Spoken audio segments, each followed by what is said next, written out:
Hi, how's it going? Once again, my name is Lulaboo, and today we're going to make some Mexican beef tripe soup. Now, if you guys don't know what beef tripe is, it is beef, it is cow stomach lining. Mexicans really like to use all of the cow, so they do the tongue, they use the regular beef tongues, they do the cheeks, they do the freaking ox, or the tail, oxtails, which is not a cow, but you get the idea. It's the hooves, like everything. They use all sorts of the cow. So now we're using the cow stomach lining. Oh my lord. Cecily, hello, welcome. Tweety Pie, hi, hello. Oh, I just joined up, wasn't sure. Don't worry about it, cool. We're gonna get started. I had to sharpen my knife real quick. Why works or cutie? I can't even pronounce that. Thank you so much for the 2 months in a row sub. I appreciate it greatly. Thank you, thank you. You are amazing, my man. I appreciate it. Alright, first and foremost, cow tripe is a hella bitch to really, prepare. It's super tough. It has to be cooked down for a very long time because it's so tough, and we have to seriously tenderize it for a good long time. And that's why when they make this soup, they always spend about 4 hours minimum boiling it down just to get it tender enough to start using it as a component in making some soup. So, we're gonna get started on that, thankfully, because I ended up getting a pressure cooker. It is infinitely a lot faster to try and cook down our beef tripe and make it super tender for consumption. So that's what we're doing today. I gotta bust out my pressure cooker. I don't know what to call him. What do I call my pressure cooker, you guys? Like, I think I already have a Pete, right? Pete? Do I have Pete the pressure cooker yet? I don't know, we gotta think about it. I'm losing track of all the names. We have Ninja Nate, we have Oscar the Oster Blender, we have Freddy the food processor, and Freddy Jr. the little food processor. We have Bert, my KitchenAid stand mixer. I have Connie, my crock pot. So yeah, I guess Peter the pressure cooker. Pete, maybe Pete? I need a really cool P name. Pablo, thank you. Pablo the pressure cooker. I'm taking that, Roger that. That's congratulations. You helped me name my pressure cooker. That is what it is. Pablo the pressure cooker is henceforth is what we're gonna call that guy. God, I need to get a pet, man, because like me and Rob just like name stuff all the time. Like, I name my fucking kitchen appliances and I treat them like pets. Tally and I name our car. Our car's name's Crystal. My car's named Bernice. So, and we talk to them like they're fucking pets. God, we need to get some pets, man. I gotta get a fucking dog or something. Why not Pedro? Hey, you know what? Oh, damn it. You're too late, Dark Guardian, man. Roger that. Was quick. He was quick. He typed that in first. So he wins. Oh, okay. Sorry, hydration is important, y'all. I have to remember to start drinking all this water. I'm trying to, hydrate. Muy importante and all that stuff. So hopefully y'all are having a great day. Hopefully you will enjoy today's stream. We will be making our Mexican soup, and we're going to attempt to make it in the pressure cooker. Now, if it doesn't work, I might have to actually end up boiling it on the stove anyway, and it's not going to be an issue. Because first of all, we have a stove cam. Yay, stove cam. It's just clean. Like literally, I was still cleaning that stove when I started the stream. So it's freshly clean, ready to go. But worst comes to worst, we're sticking our freaking shit on the stove for 4 hours, and I will play WoW with the stove cam on the bottom right hand side where the chat goes. Okay, bottom left hand side, wherever, where the chat goes. So we're gonna have the stove cam up, and I'm gonna be doing some Legion stuff. I just dinged level 100 on my Paladin tank, so I got a lot of shit I gotta do on that character. I still have to level up my rogue. She's like 87 or something, so I have a lot of shit. I have a lot of work to do, you guys. So if worst comes to worst, that's what we're gonna do. We're gonna watch cow tripe being boiled, and we're gonna play WoW. If worst comes to worst, I'm gonna do it on this freaking computer. That laptop can handle it, because Tally takes this laptop to stream when he's out and about in the hotels and stuff like that when we're traveling. So I figure I can just do it too, right? So I have a rogue, I have a paladin tank, I still have my resto shaman that I have to get on. My 100 resto shaman, which is my main, is the one that still needs to get a lot of 700 gear. So I still have to run Legion invasions with that bitch. So there's a lot to do for me in WoW. So I have to confess, I have been a little bit busy playing WoW when I should be doing, you know, other things, and I really feel bad about it. I'm so sorry. I'm sorry. It has me. The game has me, and I just keep playing it. I was playing it before I started setting up the stream. I was playing it last night till way too late. I don't know what to do with me. Watching you at work. Hey Corylyn, what's up? How you doing? Hello, hello. Congrats on 100. Thank you. Now I have 2 level 100s. I'm working on a 3rd. So I still have the free level 100 boost. I might actually use it on my warrior, so I can have a warrior, a paladin, and then a healer. And I think that really, I'm sorry, not my warrior. I was thinking about using it to get a fresh druid and do a resto druid, so I have like 2 healers in a tank. I don't know, I have to figure it out. World of Warcraft. Yes, World of Warcraft is back. And I'm hearing that whole announcement that we had going. Oh, we can talk about this while I'm setting this up. It's time to start. I'm being dumb. Alright guys, do you want to see what raw beef tripe looks like? Because I'm about to bust it out right now. What's up, Lauren? How are you today? Karazhan hype. That's right, we have some fucking Karazhan hype to talk about.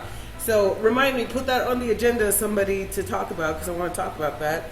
I think it's way important. It's something that, well, it's just freaking awesome. So I'm going to put beef tripe in here, and I'm going to rinse it out in here, and we're going to take a look at it. You're going to take a look. You're going to get to see it. Yeah. So long since I was at your stream. Oh, what's up, Quanta? Corian, how are you today? Oh, hang on. So we are making menudo today. We are making that beef tripe soup. We are making all sorts of stuff, and we're going to talk about this. Oh my god. We got lots to talk about right now. Okay. Holy crap. Because I got to ask you guys something. I got to talk to you guys about something. Okay, so I ordered about 2 pounds because I'm not going to make a lot of menudo. As much as I want to, I'm not going to make a lot of menudo. So this is our beef tripe, raw, uncut. By the way, this is a bitch to cut. I had to sharpen my knives and make sure my knives are going to be in tip-top form. So let me rinse these out and then I'll show it all to you right now. This is not a lot. I'm not making a lot, I guess. I feel bad.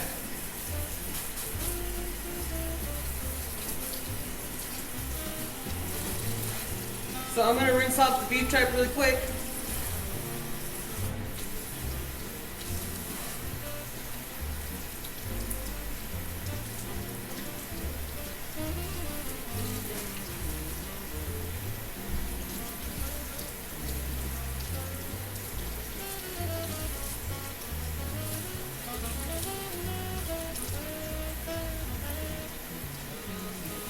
Okay. It is so hot outside. My cold water setting on my faucet is just coming out with warm, almost hot water. That's how hot it is where I live, and it kind of sucks. Alrighty, so we can talk about some stuff while I'm, doing this. You know what I mean? Yeah, this sounds gross. Yeah, this is what the inside of a cow stomach lining looks like. Hey, I'm sorry. I should have said that it's not safe for lunch. I apologize. I can't help it. This is going to turn into some delicious food. Sometimes you just got to be courageous about food, okay? Food is awesome and can be completely, a whole new world if you open yourself up to like all the possible, edible, amazing things that are coming out. Moo. Anyone else here still crushed by that Broken Shore cinematic? Oh my god! The Broken Shore cinematic got me so hard. So right now I am cutting down our pieces of beef tripe into bite-sized pieces. So basically the size of the cow tripe that's going to fit on the spoon when we cook it. So that's what I'm doing right here. Thank you so much for the new follows. I appreciate it greatly. Hello everybody from Towley's channel. Thank you Towley for hooking me up with a host. I appreciate it. And let's see here. We're going to be, if you're just tuning in, hey, what's up? I'm Lulaboo. I'm cooking. Your Lord and Savior Towley will be returning later on today. He is taking his break, his midday break, so that he can join you guys later on today and join the night crowd for the US, because he just joined the night crowd for EU this morning. It is currently mid-afternoon here. Rest in peace, our king. I know. I'm kind of happy what they're doing, though, with the Alliance storylines. If you notice, the Broken Shore cinematic is the first time that we actually see some straight-up Alliance stories, as opposed to, like, Thrall and his adventures in Azeroth, basically, is what we've had for the last couple of expansions. It's just basically, yeah, Thrall and the Horde and his adventures in Azeroth, and it really sucks. And so I'm kind of glad they're going for more Alliance-centric storylines, and I think it's really cool, especially that they're doing a Game of Thrones stuff that people, I don't know if you guys have seen the beta or not, but don't get attached to anybody else, okay? They're going Game of Thrones on this bitch in the Alliance side for stuff, so, I mean, be aware and be ready. But I'm kind of happy that that's going on for the Horde, but rest in peace, Varian. Hey, man, respect. You gotta respect Varian, man. He had some balls right there at the end. Vol'jin, though. Yeah, Vol'jin did pass away as well. And we are in the, you know, the twisting turn in our freaking story is telling us that the Alliance think that the Horde has once again has betrayed the Alliance for the umpteenth fucking time. This time it wasn't intentional. You know, of course, that's how any epic book saga starts, with a misunderstanding, or story saga starts with, like, the craziest fucking misunderstanding that's never gonna get resolved, and things just get worse from there. You know what I mean? So I just don't like the fact that we lost our great warrior king, and now we have a freaking church boy as the king.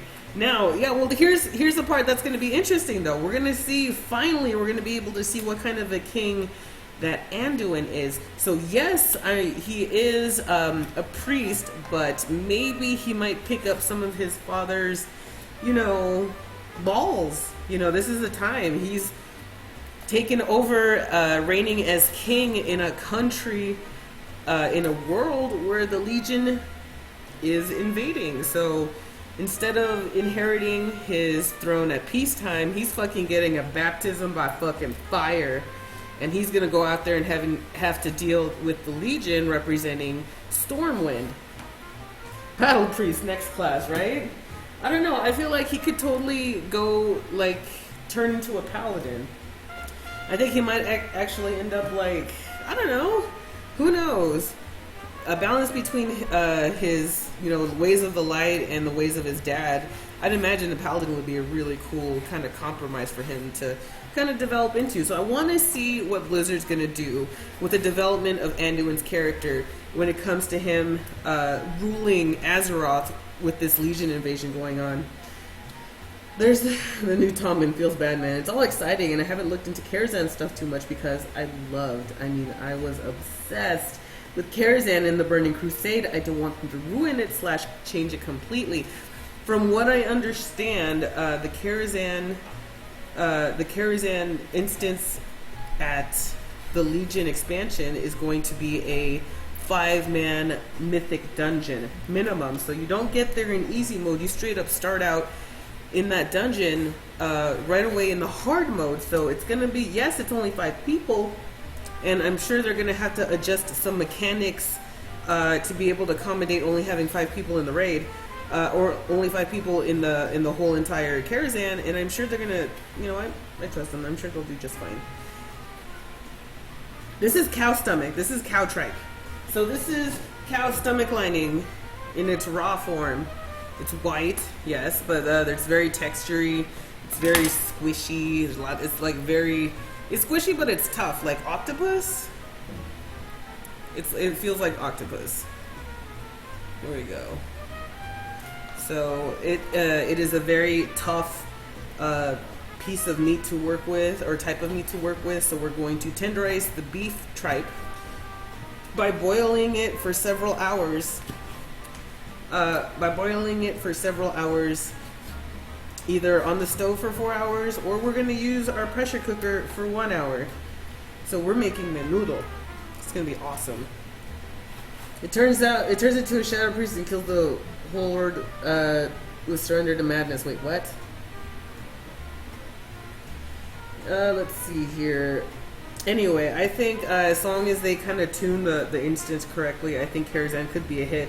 A lot of people are going to have that rose-tinted glasses let down sort of thing. You really have to kind of look at it in fresh face, because we've had 2 new classes since we started raiding in Karazhan. So obviously things are going to have to be changed. So people are not going to keep that in mind, though. They think it's going to be exactly the same as when we had it in the Burning Crusade, and it's not. Which, by the way, people reacting to this Karazhan dungeon, online that I've noticed have seen that, oh, this is just Blizzard pandering. This is just the Burning Crusade 2.0. This whole expansion is what it's been about. And, I can get that. I would prefer to have a really good discussion about, maybe that's what's going to happen for World of Warcraft, or that's what it is, but we won't know until we actually play the game. I feel like I'm cutting these too small.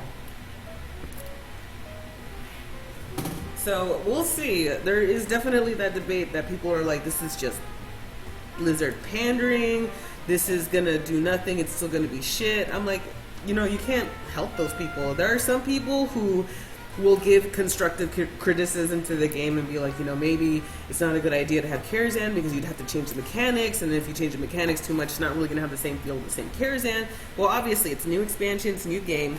We'll see what happens. Like, the only thing we can do is wait and see. We can't really get too many opinions right now. None of us are freaking game developers. You've probably been through this, but what the fuck is tripe? Cow stomach lining. So this is the stomach lining of a cow. This is what the inside of a cow's stomach looks like. No, it wouldn't be the Burning Crusade 2.0. They wouldn't do that. I'm excited to see what they do. I agree, and I think that's the reason why they're killing off a lot of characters. Like, we're going into this Legion Invasion, quote-unquote, TBC 2.0. We're going into this Legion Invasion with a new king, because it's not Varian, and even before, it's a lot. We have a new king, we have 2 new classes, we have Jaina no longer supports Stormwind, and she's doing her own fucking thing, which we don't even know what the fuck is going to happen. But I really hope that Blizzard kind of plays her role up as being that rogue, that rogue agent in the what is it, the storyline for the expansion. That she's going to pop up with some fucking death machine that's supposed to wipe out the Horde. Like, she stopped giving a fuck about the Legion invasion and decided to zero in on obliterating the Horde. And so I feel like she's gonna grab some sort of like doomsday device and try to fuck up, what's going on with the Legion invasion. And I hope maybe we'll have a nice scenario, or maybe a dungeon where we go in there and we try to like stop her. That would be cool. Juanita Cordian, thank you so much for the subscribe. I appreciate it greatly. Thank you so much. I think that would be cool. I mean, that's just me speculating. I always, I'm a story whore, man. I love stories. Like, I could speculate all fucking day about what I think's gonna happen. I look at, the Overwatch shorts, and I see so much subtext inside each of the videos that I can even talk about that for days about what they don't outright say in those Overwatch videos. There's so much in there if you're like paying attention. Thank you so much, by the way. So much, Juanita Cordian. Oh, I love you.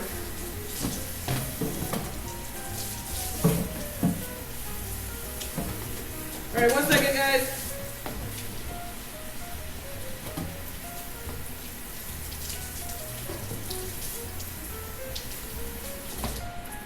So I'm just glad that they're kind of paying attention to Alliance stuff, to Alliance stories, because I feel like we were in the middle of Thrall and his adventures in Azeroth, with the Horde, was all we had with him, and I'm really glad that we get to see what's gonna, hopefully we get to see what's gonna happen with Ooh, with Anduin and how he turns out to be, what kind of king he is, and what the fuck Jaina's gonna do right now, and Khadgar shit wizard's gonna, let's see what he does now that he has to like fucking fill in Jaina's spot at the Curator. Like, there's so much stuff going on. Like, I fucking love it. I fucking love it. And I might be a little bit biased because I love the Alliance, but whatever. Just saying. And then obviously fucking, we don't know what the fuck happened to Gul'dan. I feel like they're gonna make him the next Lich King. They're gonna fucking rip him apart, stick his soul. Like, the Legion's gonna rip apart Gul'dan. They're gonna take his soul and they're gonna put him in some other fucking bullshit, you know, Lich King-esque thing. I don't know. We'll see. I want to see the Legion punish Gul'dan in some sort of freakish way, so that if we see him again in some sort of new manifestation, I want to be fucking horrified. Does that make any sense?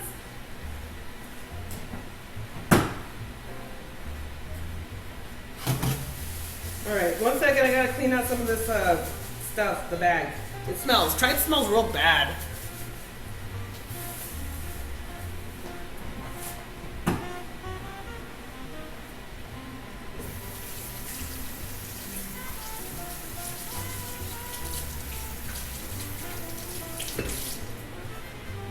So does anyone know when the final chapter of the voice drama is out? I thought it was like 5 chapters at 4. Are you talking about the Harbinger series or whatever?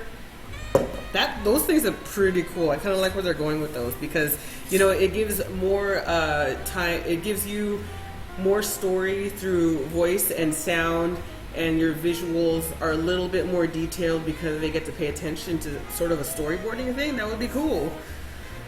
Oh yeah, you're right. Try prepping tribes. It smells like death. Yeah, tribe smells real bad. Alrighty, like Thrall's Doomhammer? Yeah, like what the fuck happened with Thrall and Doomhammer? Seriously, I'm sick of fucking... Okay, sure, there's gonna be some sort of storyline with the shamans or something where Thrall has to like fucking make it up to the spirits because he killed Garrosh or some shit on the grassy knoll. I don't know, we'll see. We have to figure it out, right? They're gonna put that in there too. They're gonna have him some sort of path to redemption, I'm sure. And if not, then he's probably gonna go back to his warrior ways because at this point he's like, I can't fucking do shaman shit no more. I might as well pick up an axe again or something. You know what I mean? Like, we don't know. We don't know. I wish my wife could cook. Hey man, you could cook. And then you can cook with your wife. And then you can cook with your wife and then have sexy times afterwards. Because, you know, bonding or whatever. Anyway, let's see here. So we have our pieces cut into bite size for our beef tribe. And since this is so tough and so hard to, you can't even chew on this, not even try, we definitely have to take it and we definitely have to put it in that pressure cooker. So when they bring out that pressure cooker, now, I've never worked with this thing before. There's a different setting in there that says soup. Like, I need to boil this, and before I put it through the full pressure cooker thing, I want to skim it out.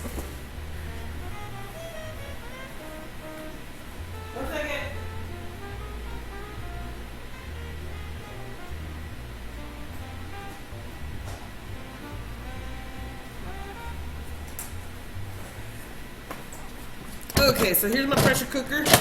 Pablo. What's up, Pablo? Say hi to everybody. Alrighty, so we don't need this. This is what we need. So this is my freaking Instant Pot pressure cooker. It's a digital pressure cooker. This is going to be the second time ever I'm using it. The first time I did it, the first time I used this thing, I used the manual settings at 60 minutes, high pressure, and I ended up making Kahlua pork with liquid smoke. So if you want that nice smoked, tender flavor for pork, pressure cooker, liquid smoke, salt and pepper, and whatever aromatics you want in there. Pressure cook that shit for like an hour in smallish pieces, and then it'll just be like fall off the bone delicious after that. It's so good. It's so good. Whew. Alrighty, so, whoa, yeah, Jeffo, yes, thank you. We're accumulating trucker miles. I swear to God, the trucker miles are on now permanently, and it's awesome. So, what I'm going to do is I'm going to fill this up with water, and then I have to fill the, hang on. we'll do the tripe first. That probably would be better. So I'm trying to find the setting in here that lets me put stuff in here with the lid open, and I think that's I don't even know, meat/stew or soup. It's one of those two. I gotta get the instruction booklet out. But for now, let's get some water in here. So this thing holds up to about 12 cups, or for you Europeans out there, 5 liters. I would not recommend going past the max though. Maybe not a good idea to go past the max. I don't like to even hit max on a lot of things, a lot of cooking appliances. I don't even like to go over all the way to the top, whatever max line fill is. I'd rather go a little bit below than over. So my experiment is, with this, is that I have to, by the way, I want a lot of soup, so I have to fill this up a little bit more, I guess. I'm currently at 3 liters, or 9 cups. So I'm gonna try and hit close to max as I can. I gotta leave room for like bubbling to happen, because we're gonna have bubble boiling happening, and I have to like, you know, do stuff. I have to skim.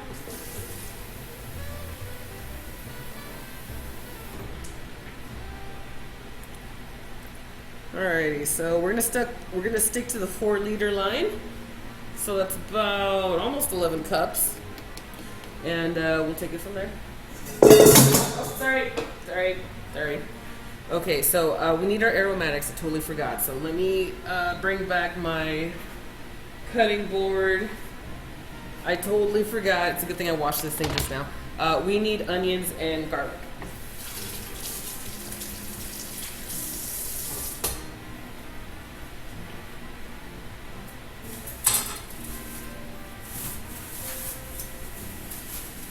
Oh my god, I'm so glad I remembered stuff, because I still have more stuff to put in here. Alright, so these are beef soup bones. So, oh yeah, if you want to figure out what I'm making, you can hit ! menu, and that'll show you exactly what I'm doing right now. Okay, so I found beef soup bones. Now, the key to a really good fucking soup, like to have some real good base flavor inside of your soup bones. Usually it's like the neck bone and some of the meat that's associated with it. This looks like it's a cross section of a spine, maybe. I have to check it out to let you know. It might be the hoof, actually. Yeah, it looks like it could be the hoof. And then this is just kind of part of it in there. And then we have some of the meat right there. So this is actually packed in with a lot of intense flavor. You can see a lot of that deep red color inside of our meat. That's a lot of blood that's still in there, nutrients.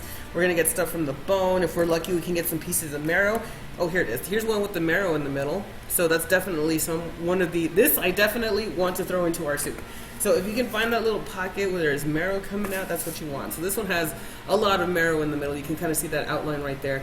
And it's so fucking delicious. So these 2 pieces are probably the ones that I'm gonna stick in the soup. The ones with the marrow. I want the meat in there too. Now, if you are going super traditional with the Mexican soup, you also throw in things such as pig's feet. And I'm not a fan of pig's feet. Oh, I don't like it. It was the most hilarious thing I've heard my sister doing when she moved out when she was 19, that she tried to make hot chocolate in the water boiler. Wait, what? Oh my god, she's not smart, I can tell you. Yeah, so I'm not a fan of pig's feet in Menudo, so I don't put it in there. But I am going to put these things in there, because this is going to give us a nice, good base flavor. And then once the meat's already cooked, we can actually cut off the meat around here and stick it in the Menudo as well, so we have extra meat. So that's what we're gonna do. Sticking it in the water, bloop bloop. And there is another method of our flavor enhancing. I'm vegan, Kappa, and you are in the wrong freaking channel. This is like a meatitarian channel. I can't even tell you. I can't even emphasize that enough.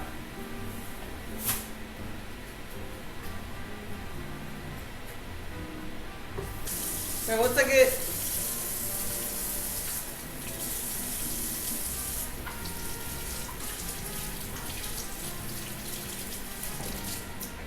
okay, so we are going to need to put some aromatics into our soup. Now we're not putting salts in there yet, but we are putting in our flavors, and that's what the neck bone was for. And now we're going to add in our onions and our garlic, because of course that's always the basis for most Mexican food, is like onion and garlic.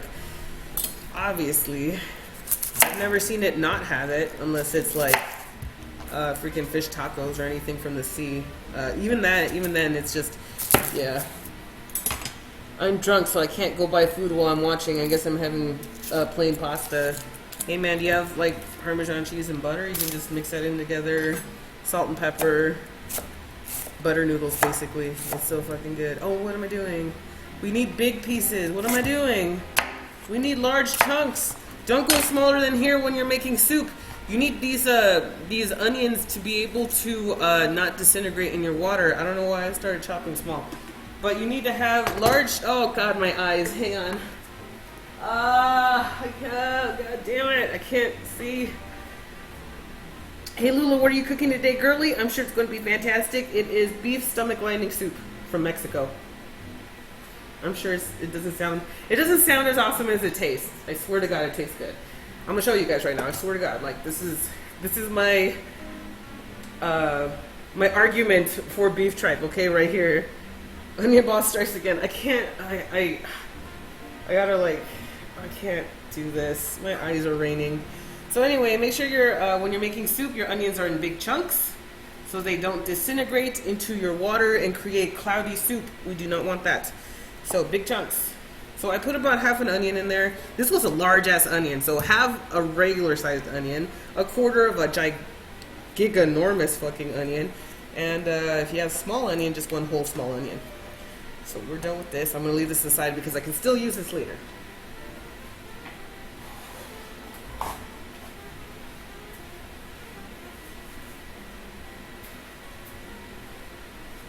Okay. Candle helps with the onion vapor or whatever. Yeah, I'll get over it. Don't worry. One of these days I'll get used to it. But right now, yeah. You know what? I should really do a bingo. I should make a bingo. The onion chopping advice bingo. Because I know it happens all the time. And I've tried like everything. I even have fucking safety goggles I used for a while that wasn't working either. Pepper and salt do not go in the pot yet. I know it sounds weird, right? But and I don't know if it's true or not. Oh, thank you so much, Shell Stars, for the 6,500. What the hell? Thank you for the bits. 6,500 bits. Holy shit! Thank you so much. I appreciate it. Holy crap! Thank you. Onion tip bingo. Yes, right? Hi, Lula, love your stream. Thank you, Shell Stars. I appreciate that you're here, and thank you so much for the tip. Oh my gosh. All right, so we're gonna take 1, 2, 3, 4 cloves. 4 cloves of garlic.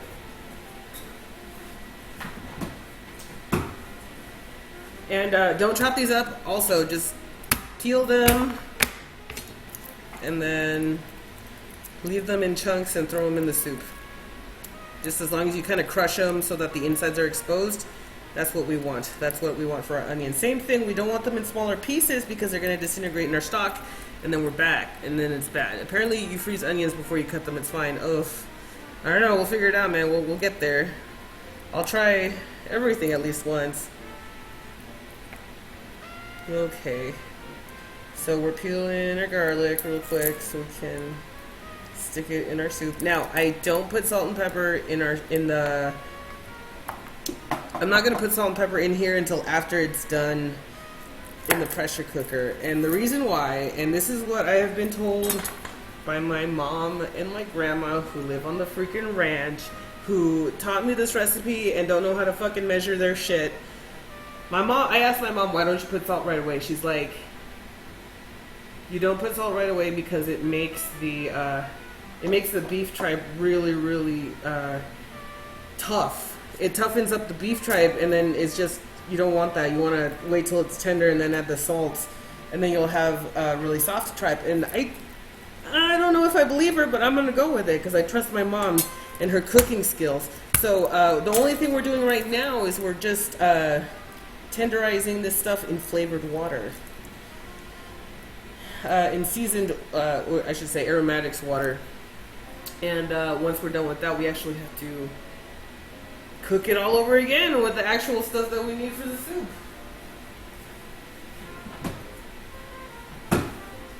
So, like I said, I asked my mom for this recipe, and she gave me measurements in like handfuls and ballpark figures and palm, like this much. Mija, you need this much garlic. I'm like, oh god. So let's see here. Guys, is that it? Yeah, that's this much garlic, right? Yeah, we're good. Yeah, we're good.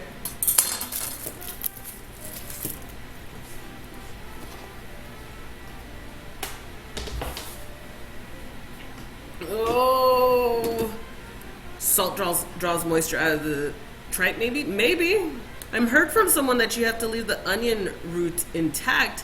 Then you don't have to cry. Haven't tried it because I don't eat onion, but she showed it sometimes on stream, and it seems like it was working. Alrighty, so here is our tripe. Here's our onion. We have our neck bones, or our marrow bones are also in there, sunk all the way to the bottom, obviously. So, we're almost at max capacity here. Yeah, that much garlic. I don't know. I'm going for it, man. Hey, listen, if you have a baseline understanding of what you're trying to achieve, and you have, you kind of baseline knowledge, of what you're doing, and common sense and a can-do attitude, we're gonna fucking pull this off, you guys. I'm gonna try and do this from my mom's weird-ass directions, but I think we kind of know what we're trying to accomplish here. I know what menudo is supposed to taste like. We're gonna try and figure this out, fam. My grandmother used to cook like that, never measured anything, and the food was always amazing. Yeah, because after a while, when you home cook especially, you don't measure anything. You already know, because you've done it so many times, the same recipe, that you eyeball it and it's fine because you've done it so many times. It's like that whole practice makes perfect. People, there are home cooks who have literally perfected their main star dishes. And, what do you do after that? It's hard for them to quantify. Unless you take the food, like, before they throw it in the pot, you, like, catch the fucking seasonings before they hit the pan or the pot or something, then weigh it, measure it out, and then throw it in the soup. I have no idea. I don't know. Based God. No fast food, they cooked every meal. Yeah, right? I love cooking because I could just make whatever the fuck I want. And that's a lot of people, I know a lot of people are lazy or don't have the time and don't have the money to do this, and I understand that, and that's fine. I just really implore you guys that if you ever have the opportunity to kind of cook your own food, you should really do it, because you get to make it exactly the way you want it. You get to make, you don't like onions, you don't fucking put onions in your food, even though they always fuck it up every time you go out, whatever. Like, you get to sit there, and then you get to eat the fruits of your labor. Does tripe taste like any other more common meat, or is it different from the other meat? It is different from the other meat because there's a complete absence of there's no blood circulation going on. Do you see this? This is bleach white. There was no blood, if and ever, running through this meat at all. So we're not going to get any of the iron content, and that definitely gives you a different flavor profile than the regular stuff inside regular beef products that are red. So we're definitely going to get a different flavor. I just plugged in Pablo. Ooh, if I plug him in here, I won't be able to do much outside of this. We'll try and keep him off to the side then. Let me just make some room over here. I can't imagine cooking without onions. I use them in everything. Well, Tally's not a fan of onions, so I try to minimize it. I don't take it out completely, but I do minimize it a lot. I'm hoping if I desensitize him little by little, he might, you might enjoy onions, maybe. It's not working, though. I should stop.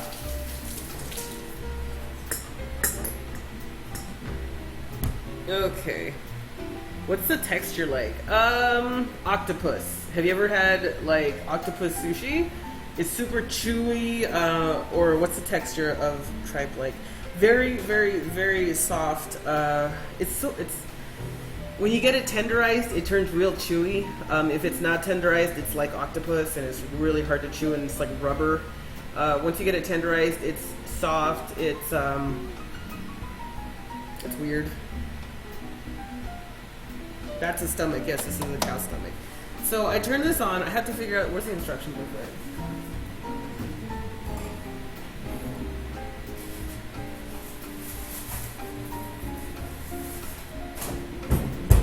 So I've actually kept the manual. When I was younger, I was like, yeah, fried octopus ring, like calamari. It has a texture like calamari. That's exactly what it is. Thank you, Juanita Corin. When it's cooked and you're eating it in soup, it's like you're eating calamari soup. Without the breading, of course. So I actually ended up keeping the instruction manual. Go me. Yeah, what makes this soup is going to be the broth. We're adding some more stuff in here, but mostly it's the tripe and the broth. And the bread, which we're going to make today as well. I'm going to make Bolio bread today, and that is something that traditionally goes with Menudo when you eat it. Because, you know, when you're hungover, you need that big fat piece of loaf bread that you're going to dip into your Menudo soup and then eat it, and then your hangover, you know, the alcohol gets absorbed by the bread, and then you get some nutrients from the soup.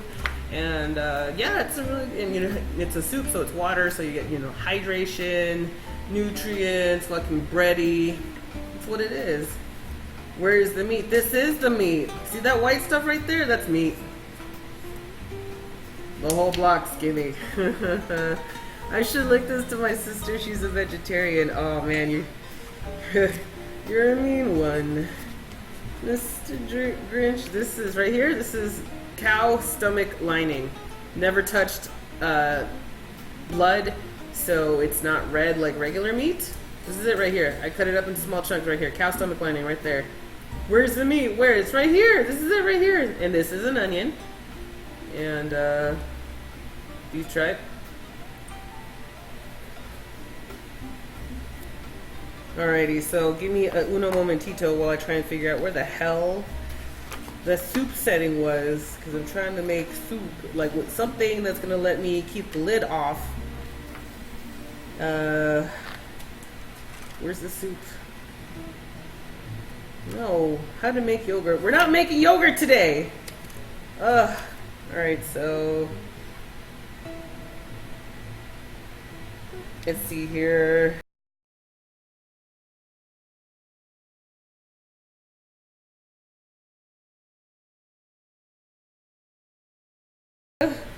I'm trying to find it.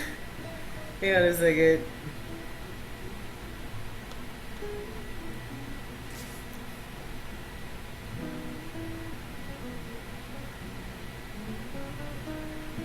Looks like I won't be able to skim anything, which is kind of fucked up. We're making poutine.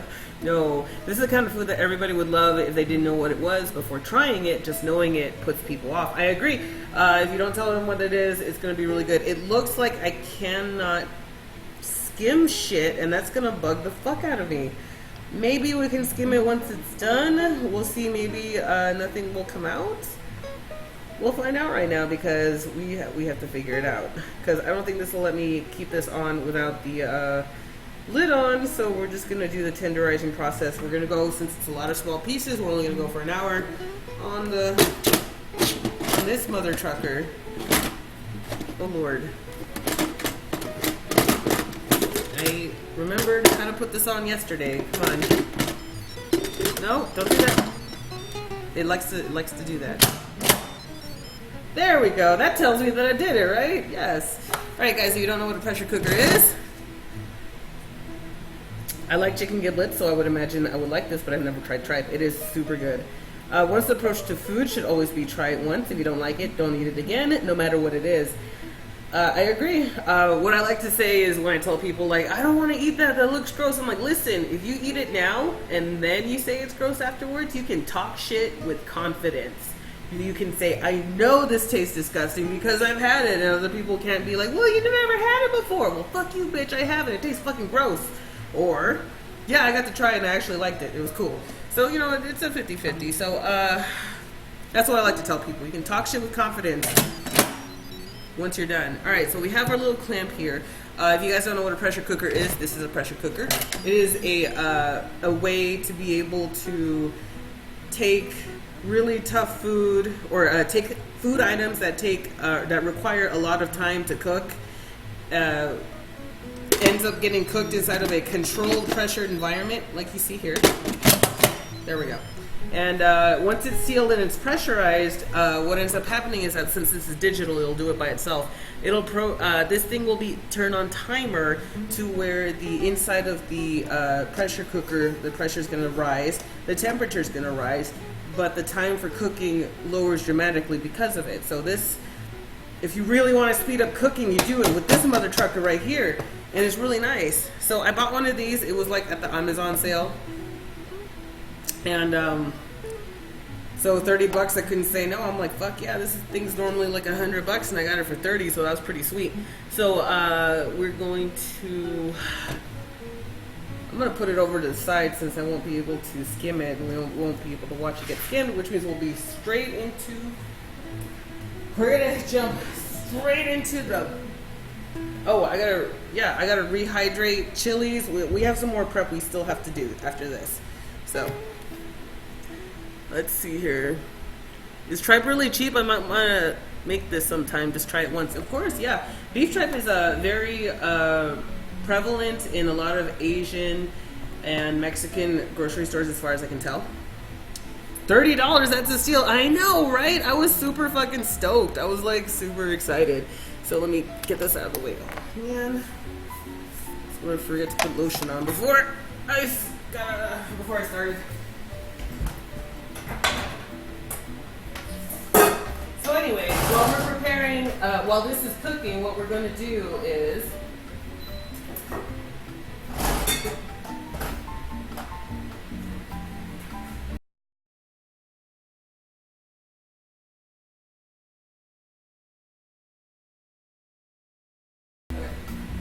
it is on manual, on high pressure for 60 minutes. So we're going to come back in 60 minutes. Well, actually, it's going to take longer than 60 minutes. It's going to take about a 40-minute warming up time and then 60 minutes cook time.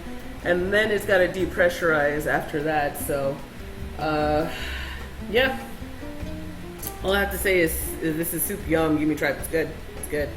Let's see here. It's a great way to use cheaper cuts of beef. My grandma used one all the time. Yeah, I freaking love it. So what we have in there, we have garlic, onion, beef tripe, and then beef tripe, and then we have beef neck bones or hoof. I forget, but there's bone marrow in there, so it's gonna be delicious. So let's get our bread for our menudo. It's a bread-based sauce.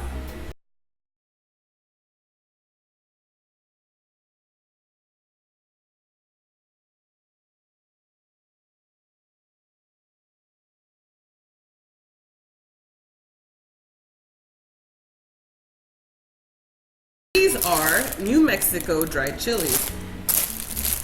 These things are really, really good. These dried chilies are basically the basis of I would say about 70% of Mexican cooking. These chili pods, and I gotta bring this back.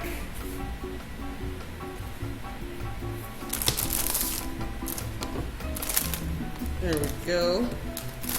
These chili pods are the basis for a lot of red flavors in Mexican cooking that do not require tomato. So if you see something that has a red broth to it, it's either going to be one of two things. It's going to be a tomato base or it's going to be a chili base, and this is the chili base. If you've ever had red enchiladas, it's been made on a sauce from this. If you've ever had pozole, the red sauce, the red flavoring and color comes from these dried chilies.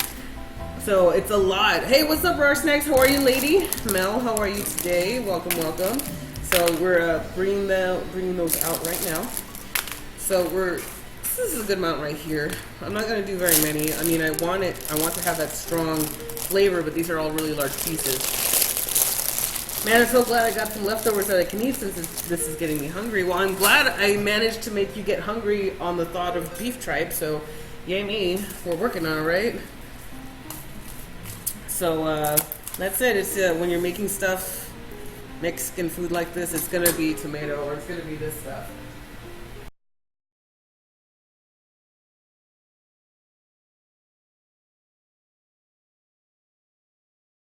Doing well. How are you, lady? I'm doing pretty okay. It's hot up here. Sucks, but that's alright. I'll live. Let's see here. Yeah, I'm cooking, getting ready for Legion, obviously. Getting the house ready for Legion. Like, holy crap. You know, Tally's pretty much only going to sleep for maybe a couple hours, and when he's not sleeping, he's going to be gaming for the next, you know, for the Legion launch. So, gotta make sure everything's good. I gotta, you know, make sure I got some meal prep for him. I gotta make sure I have meal prep. I might play Legion launch. I don't know, guys. What do you think? Should I play Legion launch? 11 days to go, right? It looks like plastic. Yeah, because it's dried up. It does. It looks and it feels like plastic. It really does, but it's so good. So I'm getting rid of a lot of the seeds because I feel like, to me, the seeds add bitterness. People disagree with me, but I always find it, to me, that I got better flavor without the seeds. So I'm just gonna remove them. So I'm taking the lids off, getting rid of the seeds here. Woman, get the food ready. House ready for Legion? Well, because let's put it this way. I need to make sure that we have, like, I'm not going to be doing laundry. I'm not going to be fucking cooking. I'm going to be playing Legion too. So that means if I get everything else out of the way first, like having clothes to wear for the next 3 weeks and fucking food so I don't have to go grocery shopping, then yes, that's what I mean by getting the house ready. Get snacks. You know, we got to have snacks. This is a gaming house. We need, like, snacks for gaming. You know, DeCarter's gonna be at the house, so I gotta make sure I have a lot of fucking food because that man is a beast and he can eat anything and everything, and I've seen him eat everything. So yes, that's my prep. My preparation is to stock on water and chips and some healthy shit to keep me awake and sleep 12 hours before lunch. I agree, that's the same thing. That's like the same fucking shit. I've already leveled up and upgraded my Frost DK for Legion. I just dinged 100 on my Paladin tank, and so I did nothing but Legion invasions to level up, and I had the XP potion from, I ended up taking the XP potion from the garrison, and then I ended up having rested the entire way through because I hadn't touched that paladin in a year. So I had all the rested XP. And so then I used that, I used the guild XP buff and farmed Legion invasions, didn't open the boxes, so I ended up opening like 20 boxes of Legion shit, and I ended up gearing myself out. I got the, what is it? I got the Fell Hacker. Let's see here. Oh wait, what is this? I guess that's how I ended up with a daughter that's half Mexican. Wait, what? I love menudo. My friend's grandmother made the best menudo. I was a white kid going to the hood for some amazing Mexican cooking, and that's how you ended up. Yep. That's how you have a half Mexican daughter. I can see that. Whoa, Shern! Thank you so much for the 1,500. Cheer, thank you. Shern, you're awesome. I used my boost on Pally. I still haven't used my boost yet. I'm thinking either a warrior, because I have a warrior who's 85, or I'm thinking of doing a druid, a resto druid. What do you guys think? What's a better idea? Should I do the warrior? Like, I want to tank on a warrior and a paladin. Or do I do 2 healers because I have a resto shaman already? Now I have a max level paladin. Where do I go next? Do I go healer? I don't like DPSing. That's weird, right? I don't like DPSing. I'll tank and heal, but I won't DPS. It kind of sucks. Thank you for the bits, by the way. You're awesome. What are bits? So Twitch ended up with a way, an in-house tip system. Let's just put it that way. So you can buy bits from Twitch that you can use to give money to streamers. A penny for a bit. So I just ended up getting $15.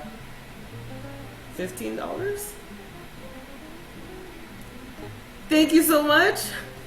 Or it's $1.50. I can't remember. I can't remember the conversion. So anyway, so it's a kind of a nice in-house tipping system, and I kind of like it because I don't have to deal with PayPal bullshit, and that gets taxed on a different tax bracket than tips, and that's fucking amazing. Depending on what state you live in. All right, so we have our chilies. Now we're gonna have to rehydrate the chilies, but before we do that, we gotta give some aromatics to the chilies as well, and that means adding more onion and garlic to the pot where we're gonna have our stuff. Wait, I don't do this.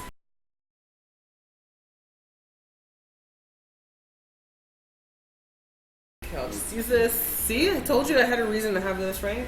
What's up, honey? Oh, yeah, I'm making stuff. I'm making food. Using the cinematic for the Alliance thing, right? What alliance thing? Yeah, I've seen it. Yes. Have you seen the Titanic version of it? I haven't seen the Titanic version of the variant video. I'll have to check it out. I will watch it. Tally's here. Give me a second. So here's our pot of water. We're gonna take our chilies here, put them all down in there. We're gonna take our onions in there, get all up in there. Maybe add a couple more onion pieces in there because I like it. So we're adding an additional onion and garlic fest into our stock pot of water. Let's see, it need garlic.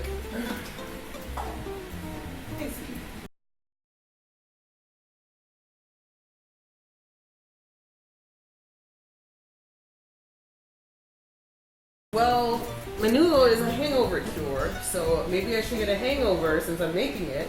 And in order to get a hangover, I need to drink. And I figured tequila would be very appropriate.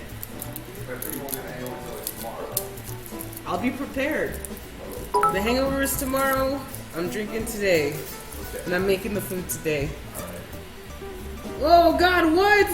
Sure, thank you so much for the 1500 cheer again. Thank you. Holy crap, I guess I bought more than I thought. Well, I appreciate it, thank you. Insurance on a tear. Woman, what's with the onions? I freaking love onions, man. I mean, I don't just love onions. I love onions, like real hard. I love onions. Alrighty, so we're just gonna peel our garlic real quick and then stick that in there as well. Sharon! Oh wait, there's more. Sharon, dude! Thank you again. Oh my God, why? That's 15 times 3. Why would you do this? Thank you. I appreciate. Thank you, Sharon. Please show some love, man, to the Sharon man. He's like the best. Sharon's an oil tycoon, yeah. Sharon's an oil tycoon. Okay. I hate unions. Alrighty. You have a notifier for your cheers? I do. What does it say? Sharon, okay, fine, I'm done. Sharon, thank you so much for the 2,000 cheer. Thank you. I appreciate it. Sharon the legend. Dude, Sharon's the man. Thank you, I appreciate it. Alright, so boop. Alrighty, so we added our cloves of garlic. We have onions now. I can add salt here. That would be real sick. That would be really sick to do right now. What's your notifier do? It's just a little gem that changes into a different shape of a gem in the back. I don't have anything sexy for my bits because I really didn't expect any. And That's more than I have. yeah, so I have a notifier and it puts it out there and it's just a real basic one. I have to like sit there and actually make it look pretty. Okay, so I put some salt in here. Yes, this is my big box of salt. L'chaim. Alright, so let's put this on the stove here.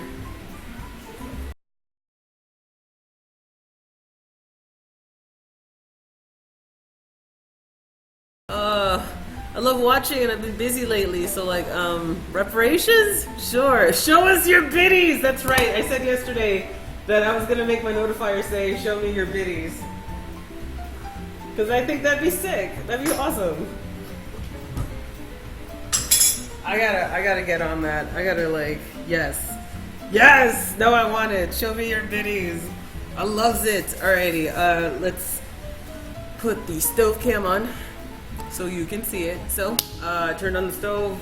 We have our stuff on the stove. That's chilies, onions, garlic, a little bit of salt. Try to do some gentle heating on it. Once it hits a boil, turn it off, let it soak. We have a lot of time for that thing to soak. Minimum, you want the chilies to soak for a half an hour in the hot water as soon as it hits a boil, not beforehand. So, that's what we're doing over here on the stove. And then while that's going on, I have to think about, yeah, the menudo is on hold for now. Our pressure cooker is currently in the middle of pressure cooking. It's on the warm-up cycle. We have our stuff on the stove. It's time to make our bolio bread. It's time. I gotta get Bert, our KitchenAid stand mixer.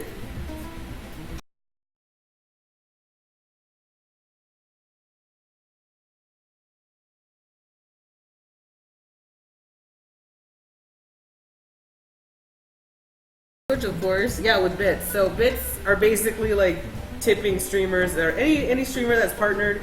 They get the option to receive those bits that you can buy from Twitch, and you can give between 1 and however the fuck many bits you want to give.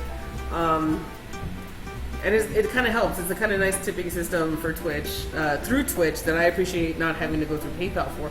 Plus, you buy it. It's a one and done. You buy it one time in bulk, and then you can sit there, go to channels, and make it rain all over the fucking place because, you know, you feel like doing that or whatever. So I'm planning on doing that in the future. As soon as I get a payday going, I'm going to basically buy a shit ton of bits, go to small partner channels, and, you know, just kind of fucking throw fucking bits all over the place. Because, you know, like, sometimes the smaller channels need some love, you guys.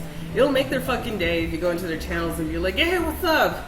Here you go. I thought you were really cool. Thought you'd like to have this. Alright, see you later. And then you don't have to sit there and individually go into PayPal for every single fucking stream. You know what I mean? It's a one and done. It stops the asshats from doing chargebacks. That's correct as well. I don't have to worry in the next 6 months from now if you guys are gonna charge back any of my shit. I don't make tally money, so that shit matters to me. You know what I mean? Damn, it sucks. That's why I like it. Especially all the other partnered smaller streamers who get, you know, all these donations, and then all of them get individually charged back. And not only do they get charged back, they get penalized by PayPal with even more money for the chargeback. So you get charged for the chargeback, and then, yeah, it's a problem. And then they end up with like a negative amount in their PayPal accounts. And that's what people do to grief. So this has kind of been a way of Twitch kind of helping to alleviate it, to say, hey, you don't have to worry about it. They'll have to fight Twitch, not you, for the chargeback. It's kind of what they were going with that. And a lot of people weren't okay. They're like, why is Twitch taking more money off the top? I'm like, well, think of it this way. In order to actually start implementing a bid system, that means they're going to have to open up more resources to manage. They're going to have to hire people. They're going to have to hire, you know, just increase workloads and increase time and investing towards making the bids process happen. And the biggest overhead in any business is payroll. So if you're hiring more people to take care of nothing but bits, you might as well take some bits off the top so you can pay them and still try to make money. I'm okay with it. I'm okay to give a little bit of money to Twitch because they've taken care of me. They gave me a partner button, and I'm fucking using it, and I get to talk to you guys, and I get to like cook with you guys, and it's really awesome. I'm going off on a tangent. I'm sorry. So when you bulk buy your bits, let's say you buy $20 worth, they take 70 cents or something like that. What's the conversion? They take a couple cents off the top up to like $1 something. So instead of paying flat out $20, it's like 21 something. I forget. So anyway, they take a little off the top on your initial purchase, but nothing after that. Once you give the bits out, it's 100% goes to the streamer. They just shave a little off the top for themselves before they give you the bits. Alright, Bert, I need Bert.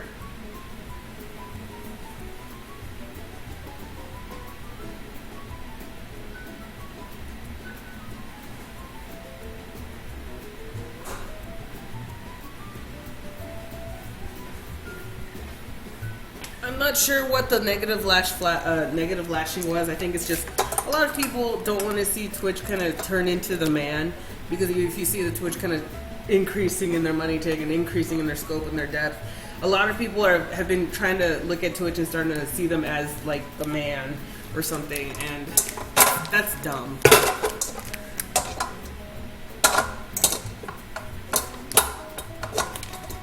Okay, I seriously would rather have them have the money than PayPal, because PayPal's fucking awful. It's like super fucking awful. Alright, so we have Bert here. I need to get some warm water going.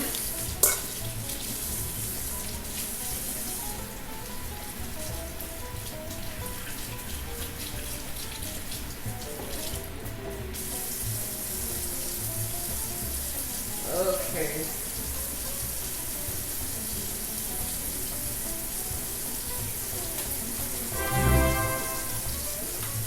Alright, we need some bread flour.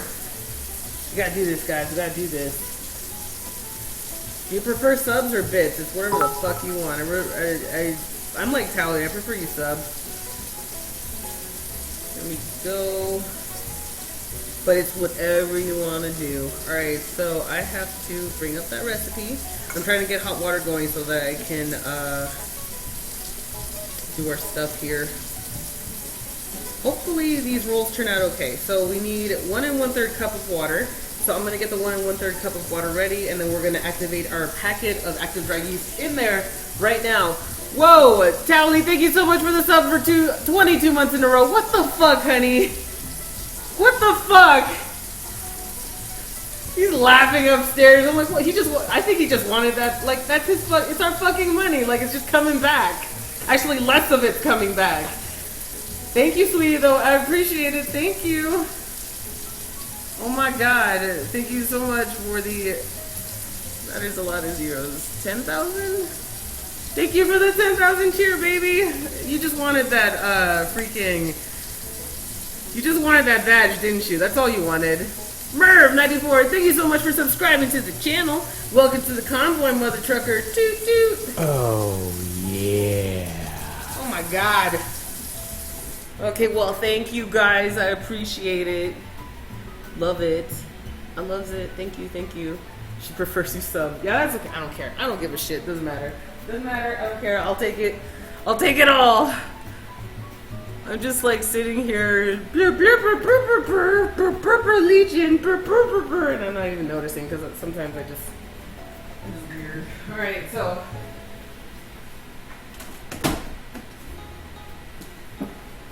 Alrighty, but thank you. Welcome all of you new people to the channel. So we have, let me get that yeast activation going. 1 1/3 cup of water.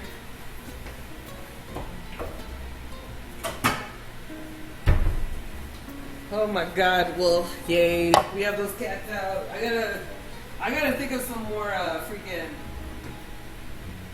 I need to think of some more emotes, man. By the way, at 200 subscribers, Tally's gonna have to get on stream and cook. Just so you know. Last time our 100 subscriber goal, Tally cooked on stream. He made Polish food, and it was pretty good, actually. He made pierogies. Tally made pierogies. Am I turtly enough for the Turtle Club? I think so. Will Tally eat this soup? Actually, Tally's not a fan of Menudo, which is fine by me because it's more for me. And that's kind of how I like it. Here's a 1 1/3 cup of water. That's a lot of water. Okay. There we go. Yeah. Corey Lynn, thank you so much for subscribing to the channel. Welcome to the convoy, mother trucker. Toot toot. Lady, welcome back. Yeah, I love it. Thank you so much. Show some love. Oh, Lord. Okay, so our chilies are now hitting the boil. They are now no longer boiling. Okay, maybe they are.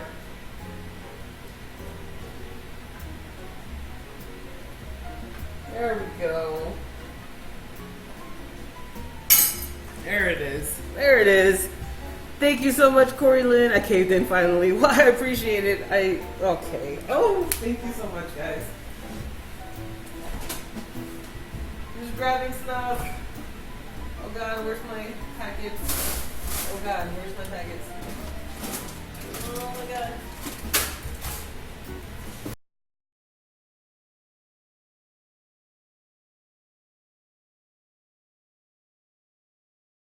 What's that? Well, thank you. I appreciate it. You're gonna need it for that $100 package. I know, for the $100 pathy, right? So happy to have this emote support, Lula. Thank you so much, Corey Lynn. I appreciate it. And thank you so much for the new followers. You guys are awesome. Love you. Have a good time at the gym. Guys, tell Tally bye.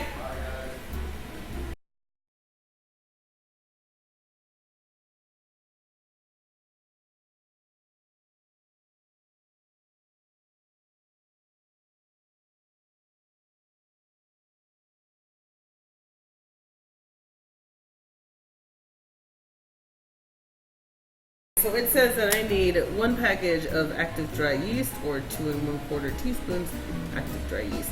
I have instant yeast, which is a little more powerful, so I'm a little worried right now. Oh, I have it right here. Active dry yeast. Boom. So 1 packet of active dry yeast right here is equivalent to 1/4 cup envelopes. 1/4 of a gram. Hang on, I need to find the scissors.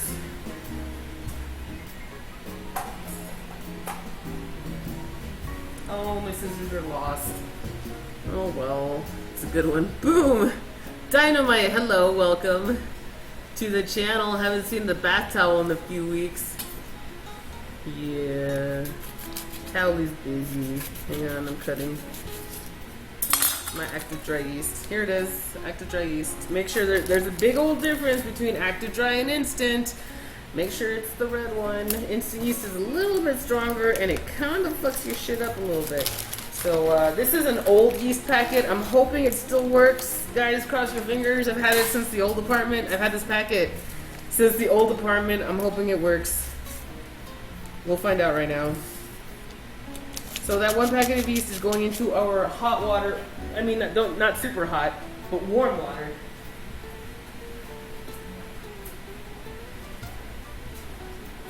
Oh my gosh. Damn, I'm not even stuffed to towel. Well, thank you, Merv. I appreciate it. Yeast smells bad. You smell bad. Never mind. Alo's busy. That's why I haven't seen the stream in a few weeks. Oh, Frisky-kun. That's alright. It should have an expiry date stamped on the package. Well, I know that. Doesn't have one though. So we're gonna check it out. I definitely get that smell though. I got that. The yeast smell is real, guys. So we are, I'm sorry. I'm totally just absolutely having a problem using my mouth today because I went to the dentist yesterday and I had a dental procedure done. So it turns out that I'm going to get my retainers in 2 weeks. So yay, haha. I get to have my braces off before my birthday. Speaking of, please somebody remind me to talk about my birthday stream because I'm going to have a birthday stream or either on or around my birthday, which is coming up in September. Lulaboo, I know this is off topic. When you level your paladin, did you use heirlooms and just doing invasions or rotate between dungeons and invasions? I was already level 91 when I started leveling up my paladin back up again a couple weeks ago. Last week. So I didn't buy heirloom because I didn't think it was worth it. But if it's low enough level and you have the money, get the heirloom gear. By the time you hit level 90, get that garrison thing going. Get the garrison XP potions and then sit there and just grind out your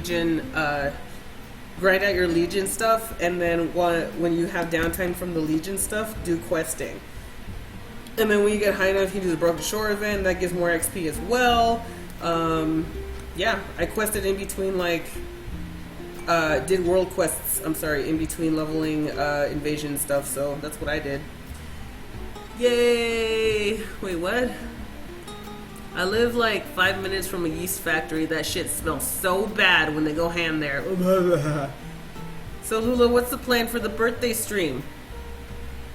You have the money, may as well buy a boost. Yeah, I mean, if you have the money, you buy a boost, but if you don't have the money, that's I already told you what I do. PvP between invasions for the tokens. Oh, that's right. You can get level 7-10 gear if you PvP in between. You can still get stuff like that. Hi guys, tripe for real. Yeah, tripe for real. Currently, our beef tripe is currently getting cooked in the pressure cooker. So hopefully within an hour, we'll get to have some sweet, tender beef tripe. All right, so I'm putting, just to kind of help along our yeast here, I stuck some flour in there. Hopefully this shit froths up. We will find out later. Let us measure the rest of our ingredients that we are going to need. So, aside from having to do beef tripe soup, we are going to make the bread that goes with the beef tripe soup when you eat it. Now, it doesn't necessarily have to be this bread. You can actually use corn tortillas or flour tortillas, or if you're really desperate, toast. Bread toast. I've done that. Toast is the poor man's Bolios. I made a Pandarian monk and a Draenei priest at level 60 currently. Oh yeah, get that fucking heirloom gear. You fucking do those legion shits. And you, yeah. Oh my god. 100 boosts costs more than legion does, but if you buy legion, it comes with 100 boosts. So, Just letting you know. Alrighty. Whenever I put flour into a liquid, it clumps up, and it. Whenever I put flour, I don't know, liquid clumps up, and it's not. I don't know. Sugar works too. Yeah, sugar, absolutely. Grim Fandango soundtrack is a thing. I love it. You know what? Grim Fandango was one of my favorite. Hang on a second, guys.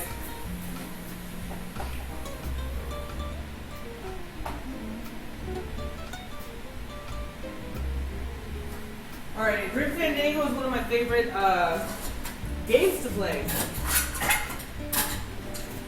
I played Grim Fandango for the first time on stream, actually, when the remastered edition came out.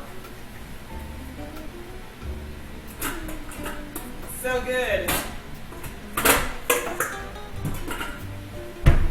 Okay, so this ingredient requires 1 1/3 cup of warm water, which is activating with our packet of yeast. We're also going to need a tablespoon of honey, a tablespoon of lard or shortening, melted and cooled. That is weird. Okay, we'll go with it. Thankfully, I'm on my last dredges of my honey. I gotta get some more honey soon. Maybe I have to turn on that wish list again. Oh my lord. Alright. I'll throw honey on the Amazon wish list. That and all-purpose flour. And, because I need it.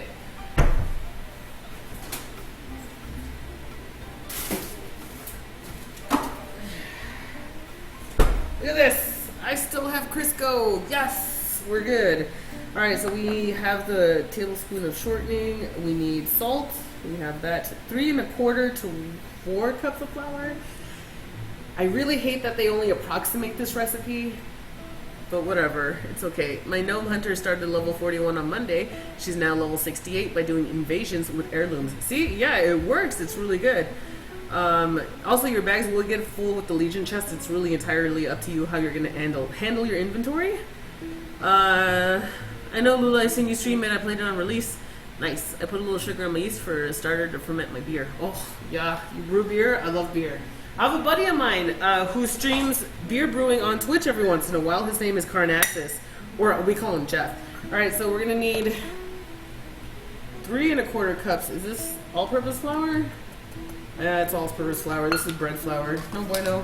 Not the same.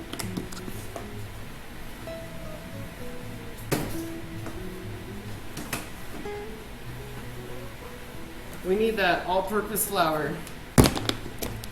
Muy importante to know the difference. Bread flour is gonna make your stuff look like, turn out chewy and like a bagel, and that's not what we're looking for. We want some nice, soft, tender dough, tender bread, and that's what's gonna help us out. The Crisco's gonna help us out with that. The all-purpose flour is gonna help us out with that. The honey's gonna give us a nice, flavor development with the yeast. It's gonna be really awesome.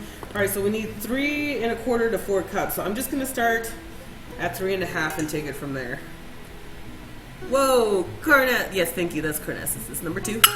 Oh, sorry. Excuse my ignorance, but what part of the soup are we making now? I'm actually making the bread that goes with the soup. So the soup meat currently has to cook for a very long, prolonged period of time. So it's on the pressure cooker. It's currently warming up, so we haven't even hit our 1 hour cook time on the pressure cooker. But our soup is currently busy in the pressure cooker. So while the pressure cooker is cooking, we are making the bread that's going to go with the soup, and it's going to be delicious. Nice. Maybe I should upgrade my heirlooms to level 90? I mean, once you hit 90, then yes, you should. Lula, are you one of those people that put the flour in the freezer? No! No! I put my flour in a tub, though. Big old fucking tub. Alright, so this is going to be cup number 3.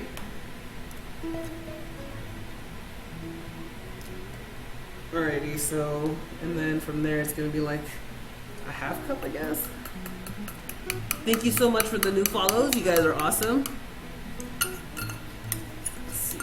Yeah, you can also incorporate void storage if you really need to. There's ways around it.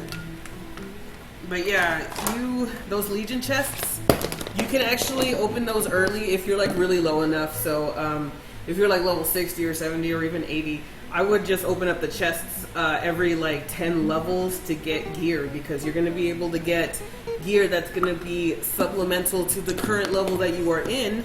So if you really do want to, you can open up a couple of the boxes if you want to risk gambling for a really good piece of gear for yourself, because I feel like it's important to still kind of keep up with your gear while you're doing that. And that's kind of what I did. So every 10 levels I would open up a couple of boxes just to kind of supplement my stuff, and then I'd keep going from there. Alrighty, so I'm gonna leave the flour off to the side because obviously we're gonna need more fucking flour later. Oh, I gotta put that half cup in there.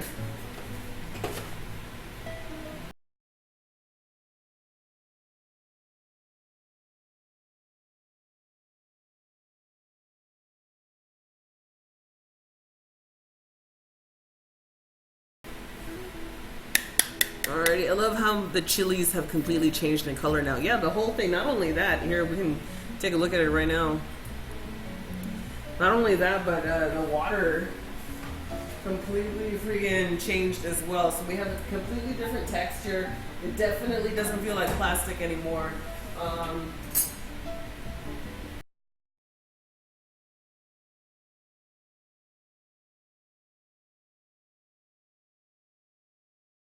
Soft, like we are completely rehydrated right now. This is exactly what we wanted. So mission accomplished. We're gonna let that cool down though, because we have to stick it in the blender, so I'm gonna have to bust out Ninja Nate eventually. I like this chat's pretty chill for 550 viewers. Well, let me tell you something.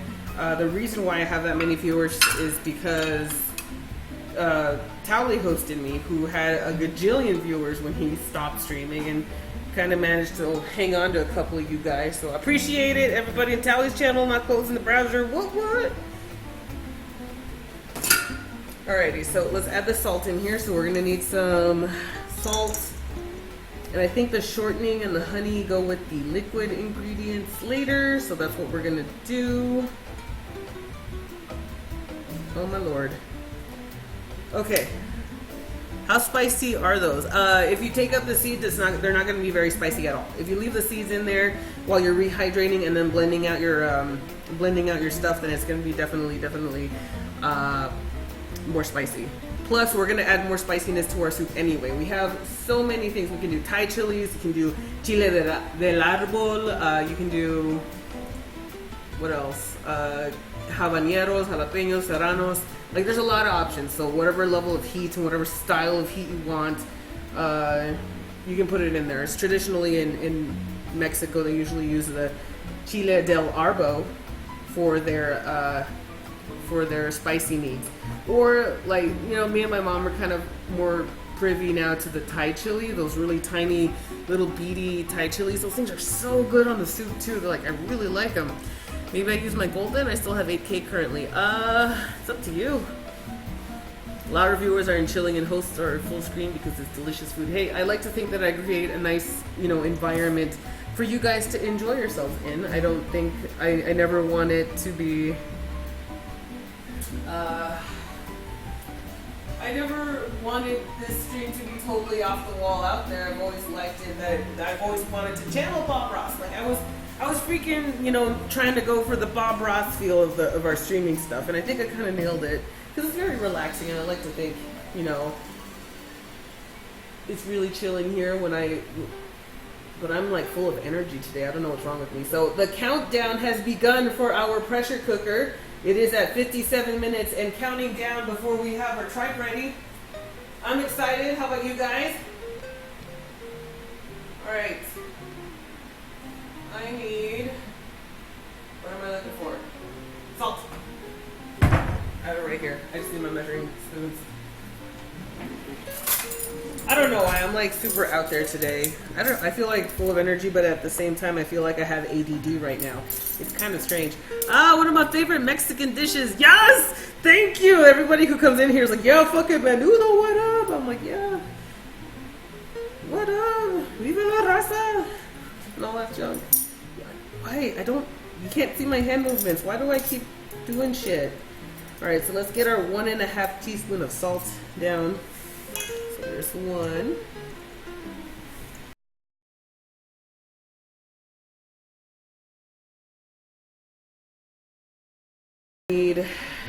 What is the fuck is the cornstarch in the water for?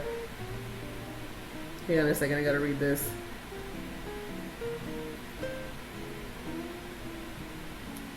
What is, oh, cool. Okay, nope, nope. Nope, that's for the topping. We're gonna go with egg wash. Fuck the cornstarch water wash. That stuff is gross. We are going freaking full on French cooking, and that means we're gonna have egg wash. So I don't have to worry about the cold water and the cornstarch. That's kind of gross though. Let's see here. So 1 tablespoon honey. All right, we'll do that. And 1 tablespoon melted lard. So let me go melt that lard really quick.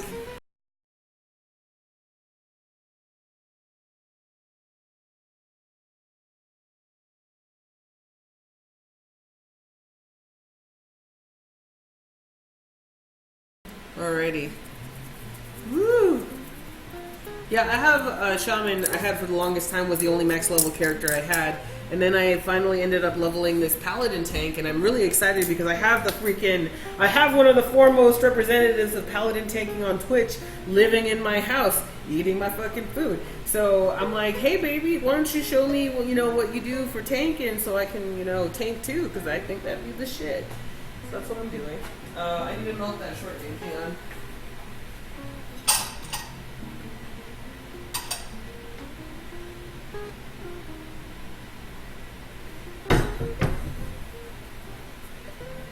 Okay, oopsies. Alright, so I'm going to take a metal condiment cup because I'm going to do this differently. So the shortening is going to help us out. It's going to be a form of a tenderizer for our bread. So let's just put it this way. We don't want a lot of long gluten strands to develop inside of our bread. We're looking for the short, the really soft, the really tender, because if you get those really long, those really ropey gluten strands to develop inside of your food, you're looking at that chewiness again that's akin to like bagels, and that's not what we're looking for, or pretzels as well. That's not what we want. That's why they call it shortening. They shorten the gluten strands and we get that more of a, tender crumb for our breads. It's really awesome. It's nice. I like it. Alrighty, so we're gonna turn on the stove can because I gotta do something. Kids, don't do this at home. Please, for the love of Christ, don't do this at home.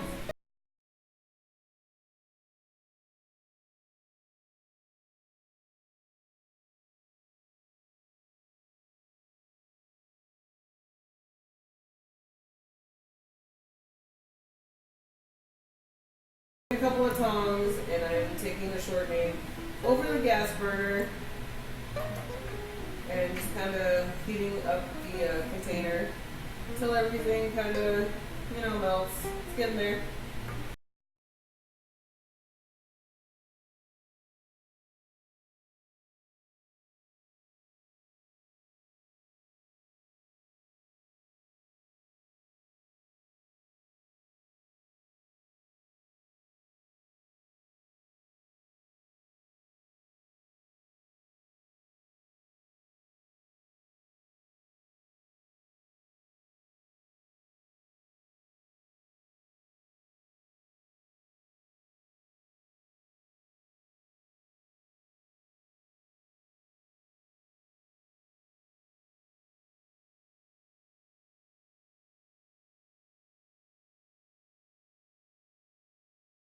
Right there, hopefully it actually gets there. I need an adult!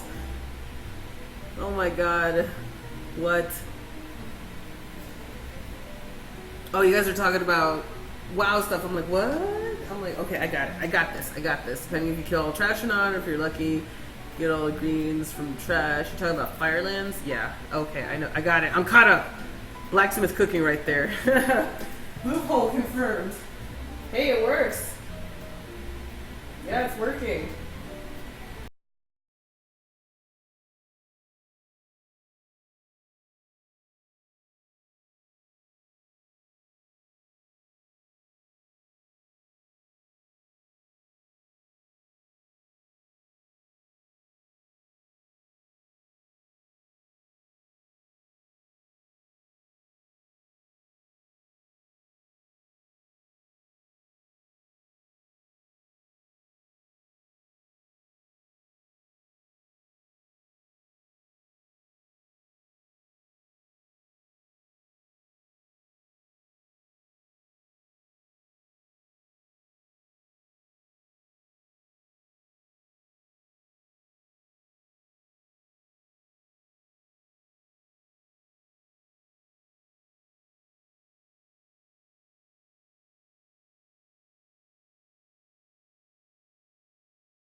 I'm good. We're good. Everything's fine. I'm just waiting for this to cool down.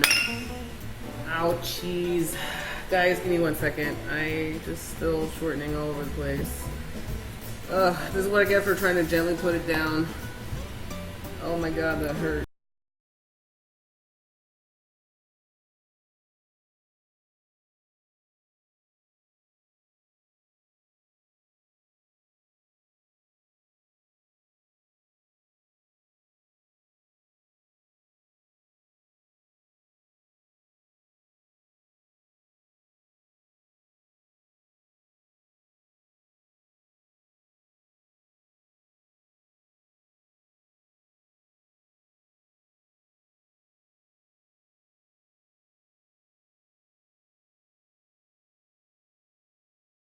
Hang on. Ooh, shit. Again, I spilled more. Okay. Alright, you know, it's fine. It's fine. Everything's fine. Give me 1 second.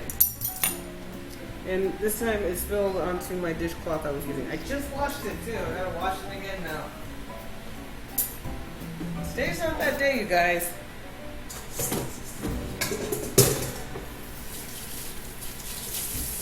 Today's an off day, as they say.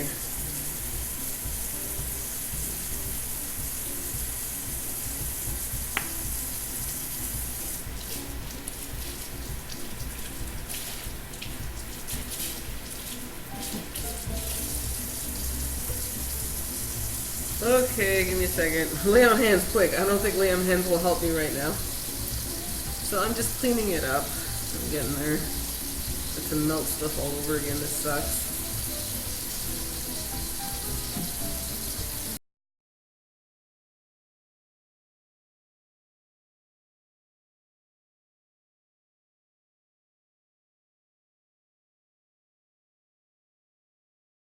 Sound crazy, but once the tripe is done, I could just use some olive oil and salt and pepper and eat it as a snack. Hey man, I could.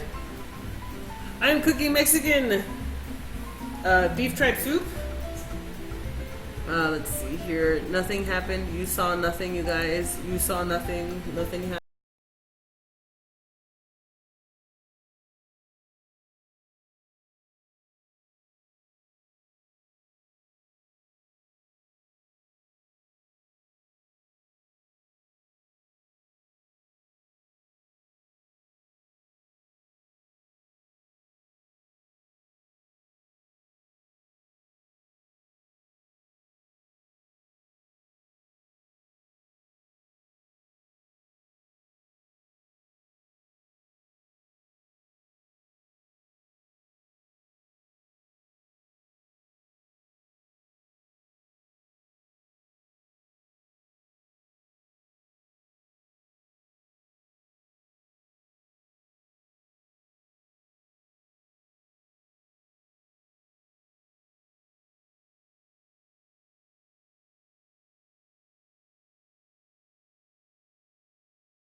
Hang on, I gotta pour myself a drink. This is fucking gross. Microwaving is not cooking. I'm not cooking it.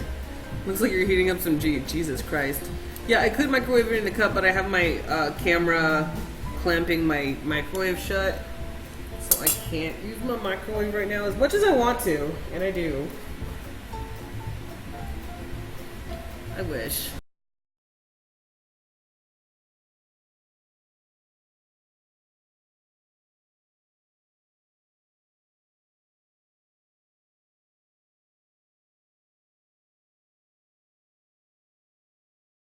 And Alright, I love him to bits though. I love Tally to bits. Alright, so thank you so much for the new follows. Hello, welcome. Sorry for the fail fest. Let's move on here. So, status of our bread.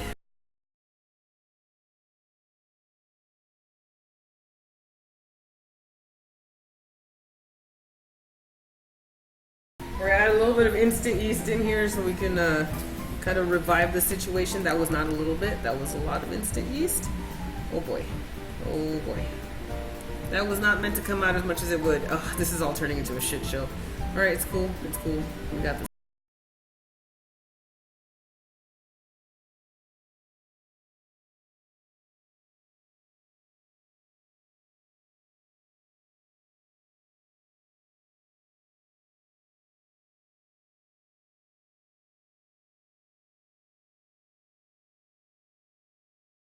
We're gonna need Bert.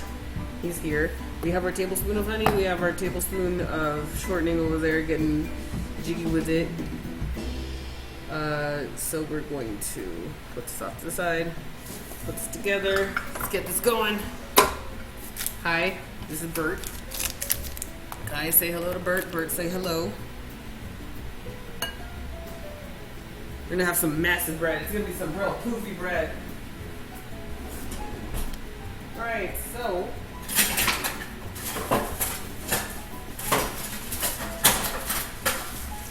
I'm gonna pray I find the dough hook in the next 30 seconds.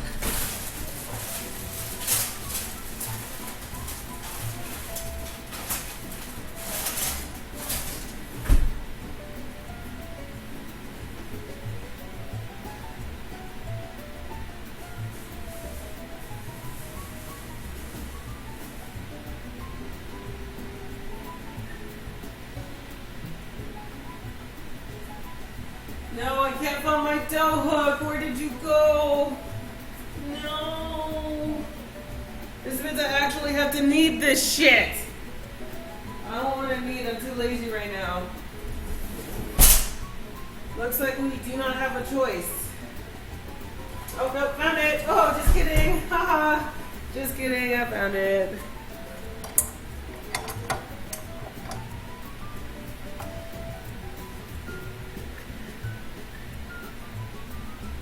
Okay, I'm here.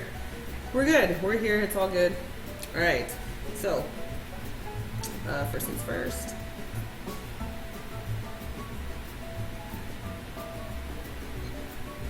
Crack the McDonald's telling you, shut up. This is gonna be fine. Alrighty. So we're gonna put our yeast stuff in here. Come on, get it all in there. So remember, we might actually need more flour.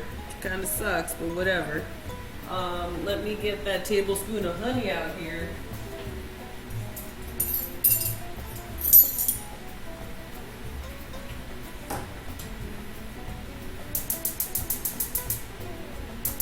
One second. I'm heating up the tablespoon measure so that the honey comes out without a problem from the tablespoon measure. It kind of helps to keep the honey from sticking to the tablespoon measure. And we get all that shortening that was in there too. Yeah, that sounds gross. This is the last of my honey, so I better fucking work. Alright, there we go. And plop goes the weasel. There it goes. See how easy that was? Nothing in there. Woo!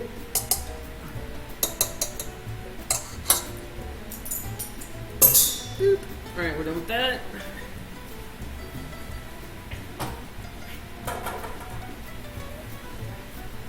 Alrighty, so we're going to be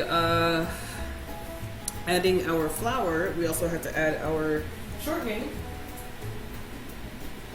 That has cooled down significantly, yay. Alright, so we're gonna raise this up, gonna add our shortening in, it's gonna add some heat as well to our yeast mixture, and now we're gonna put our salt and our flour in. Right now, Menudo height. That's right, the Macho Luis. Ah, the joys and extra utility of flame cooking. Right? Honey rules might be one of the only foods that never spoils. Right? So good. It's so good.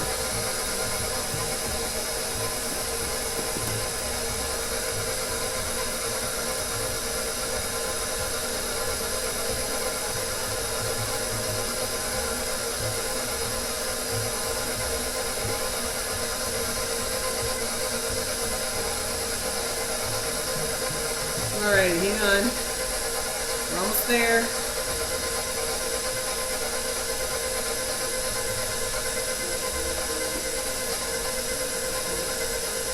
Alright, let's see if we need to add any more flour in here.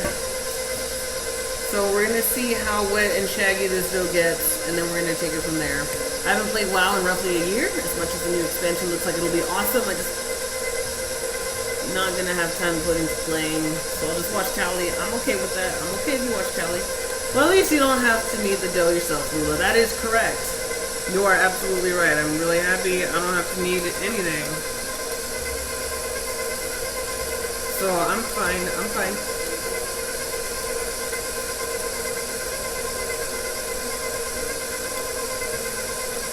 Ooh, when you're on Chrome and watching more than one stream, I don't see your red thing. I don't see a red thing. You're a red thing, Sharon. Alright, we got 39 minutes left on our pressure cooker before cooldown starts. Looks like it is a wet dough. We really need this to get into a smooth dough ball. I'm going to let it go a little bit longer before I start adding some water to it, but I know there's some flour stuck to the side, so we're going to get that out of the way.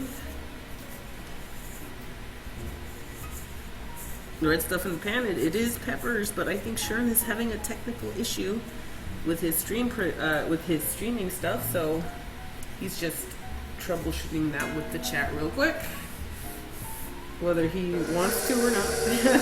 Chat's gonna give him some tips. Yeah, this is definitely the dough's definitely too wet. I gotta get some flour.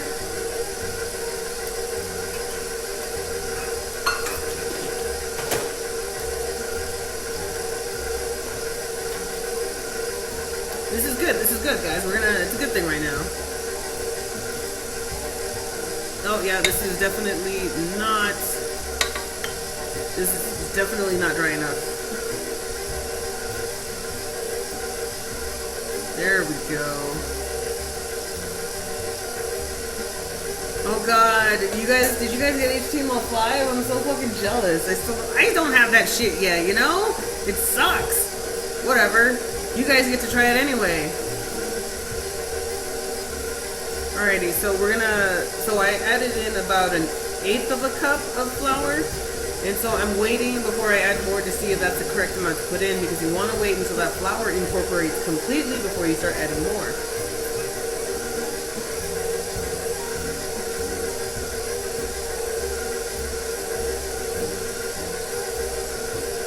If you have twisting and twirling that is happening at the bottom of your pan full of wet, shaggy dough, that is definitely too wet of a dough. It's definitely too sticky. We're sticking the rest of our flour in there, and possibly some more after that.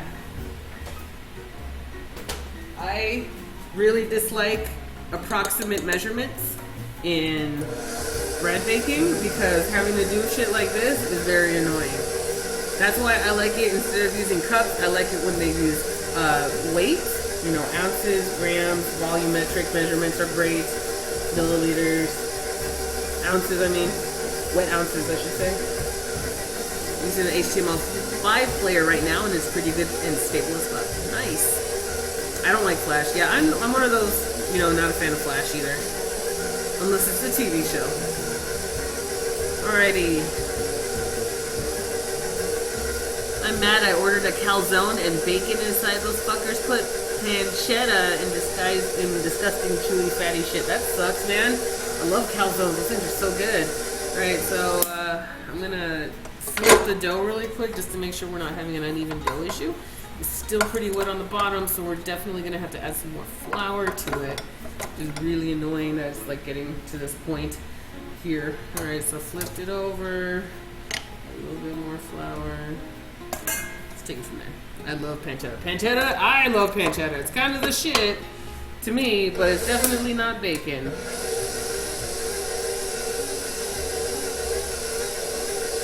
You know, pancetta is Italy's bacon, but still, it's not bacon. Bacon is amazing. Oh, you are still not doing it. Come on.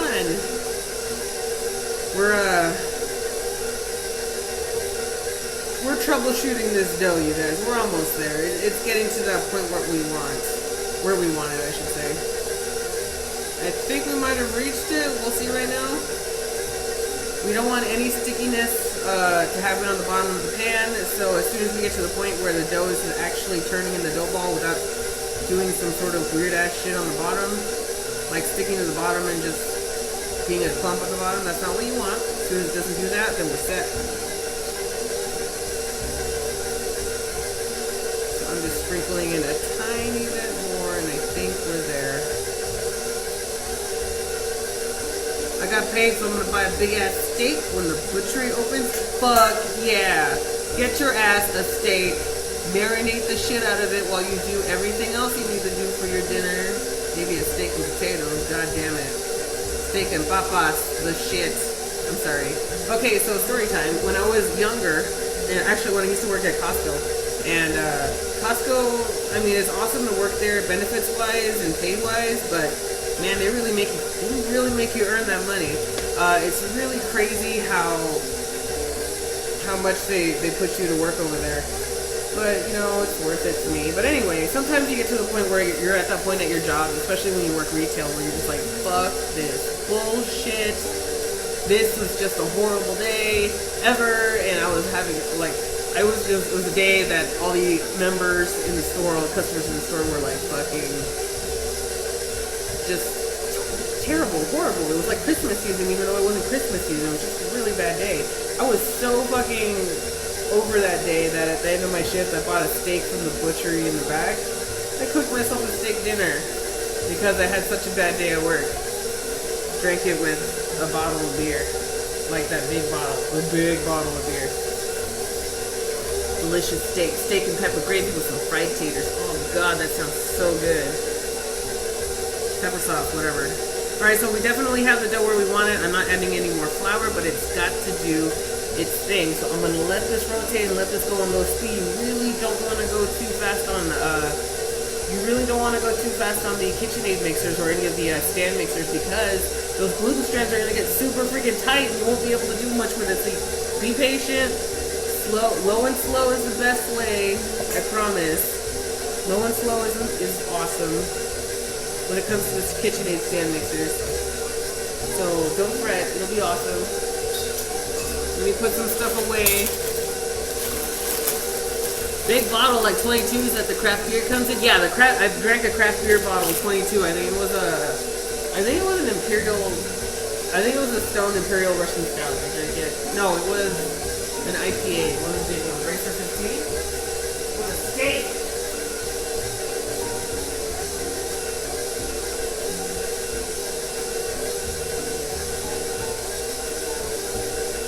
I gotta find some alcohol, you guys.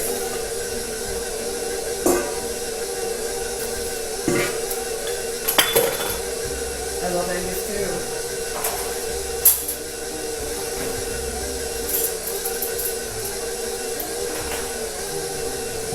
Okay, so once this dough goes into fermentation, we're gonna have to get our Ninja-Nate blender out with opposable appendages, and we gotta blend together our chili peppers and then strain it.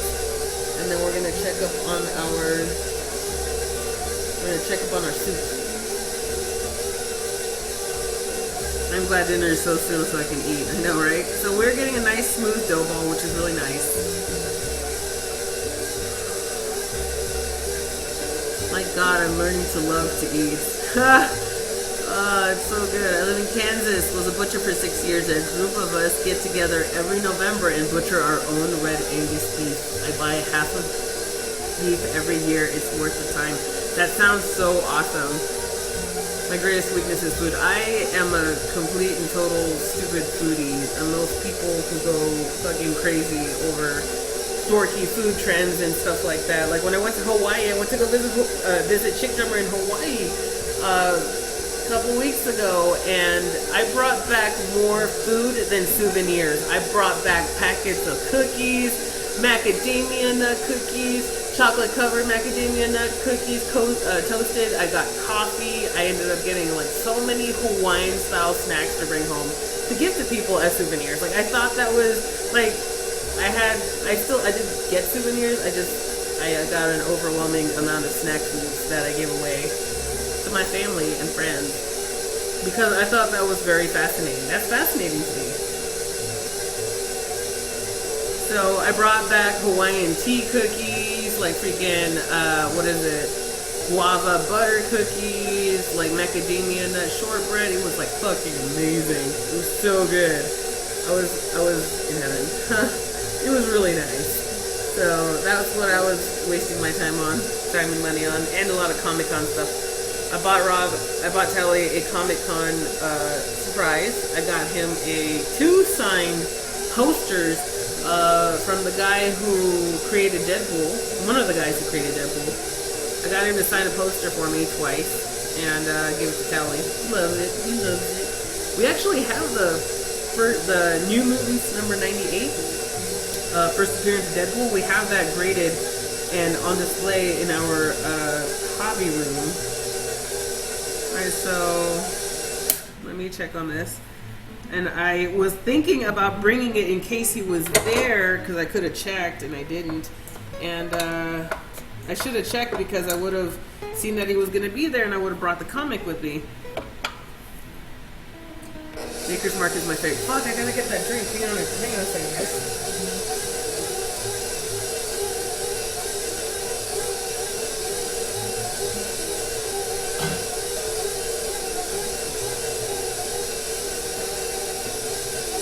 Stick with the Mexican theme, you know? So Mexican theme, we're sticking with it.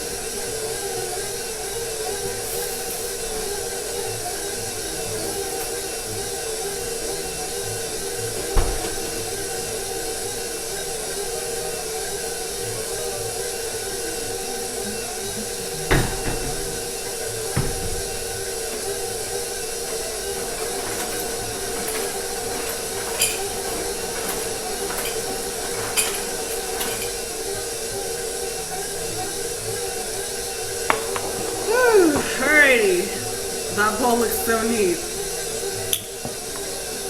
I hate being with cups, trying to decode an American recipe in English measurements drives me crazy. I always do the best I can to measure in weight, so that you can measure it yourself in ounces or grams with a food scale. I gotta do a better job of doing that, so I will definitely try to do that more in the future. Okay, guys.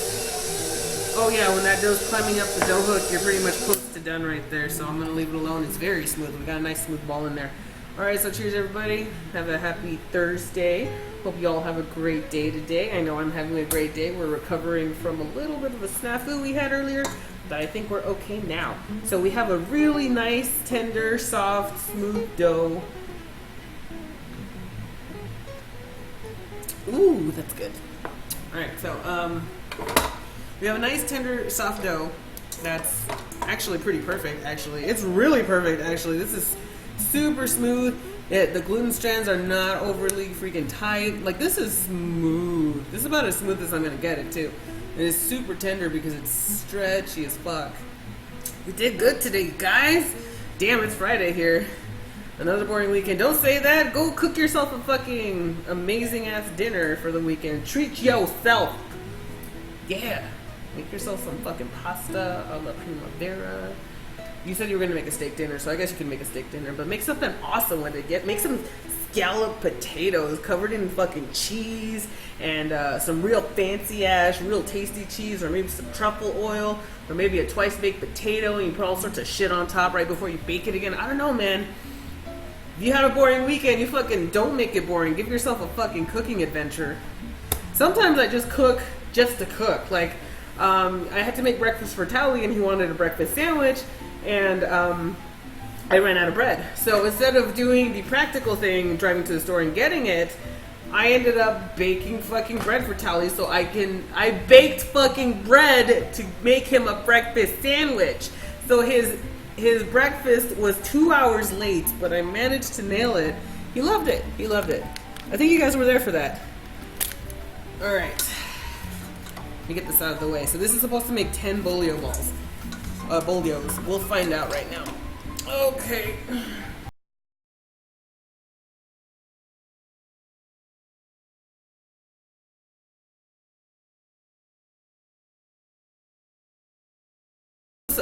Melon Mai Tais I sent you the recipe for. You know what, Hydrojack? I gotta burn through a lot of I have to burn through a lot of freaking alcohol, but that is on the list. I have most of the ingredients. I just gotta go grab the melon first and foremost. Okay, so this is nice and tender. Like, this is like the smoothest ball of dough I have ever made. Like, I am impressing myself right now a little bit with how crazy tender this is, and I totally blame the shortening on this. It's Crisco's fault. It is the vegetable shortening's fault that it looks so goddamn good like this. That's like a cheat code, but you know what? I'm gonna take it. You wanna know why? Because this thing looks amazing. Excuse me. Making lasagna, got the ragu and the bechamel sauce cooking away. I still have to make the pasta, but got nothing but time. Well, that's good. You won't regret it. They're delicious. Yes, that's perfect. Well, isn't it, man? Like, I'm touching it because I'm like, oh my god, this is so good. Now let's just hope that the yeast is okay.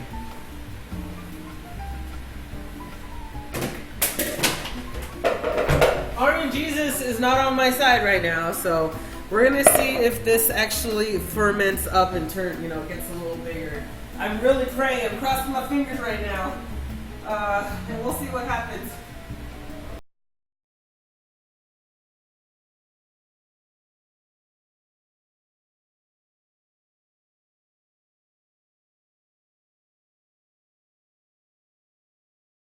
I want to play with a dough ball. You can make your own. Lula over here aggressively impressed. You have no idea. I've never seen or made a dough ball that's actually come out as perfect as this one, so I'm a little bit surprised at myself that it actually came out. Alrighty, so I put some non-stick spray down into the insides of the bowl. So when it rises, it's not going to stick to the outside majorly and start, doing some terrible things. So also, you can also cover it with a cloth. I don't like to. The cloth sticks to, the dough sticks to the cloth, and then I have dough on the cloth, and it's disgusting. I hate that. So I use this. I use plastic wrap. Put it on top. Call it a day. So guys, pray for me, pray to Orange Jesus that this dough ball rises. I'm going to put it right next to the window since it's literally 100 degrees outside. I can just put it next to the window and it will do my fermenting for me. It's going to be awesome. Okay.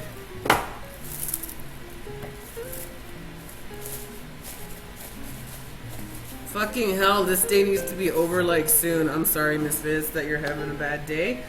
Pop a squat. Grab a drink. Let's do this. Let's just chillax right now. Speaking of a drink, hang on a second. Cheers, everybody.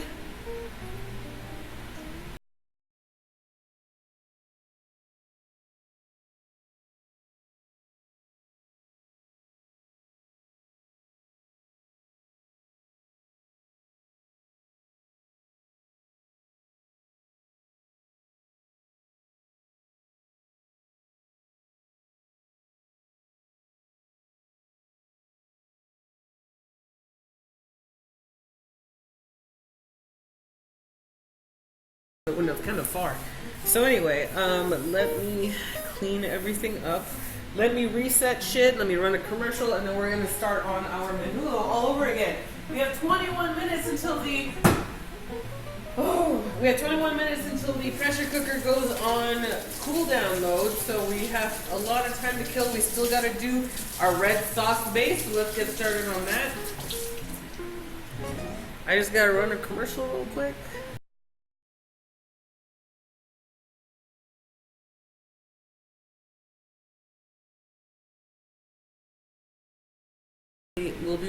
guys, I'm going to run a commercial. 2 minutes. I'll see you then.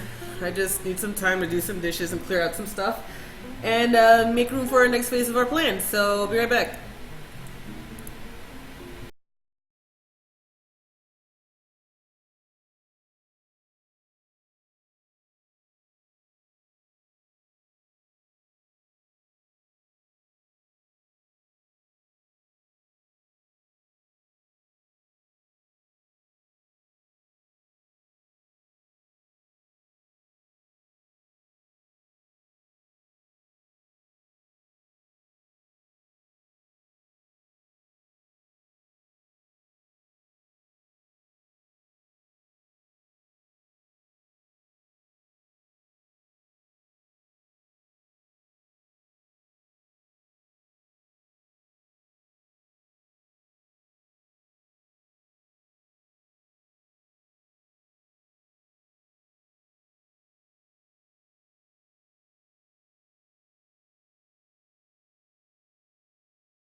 Beef tripe soup.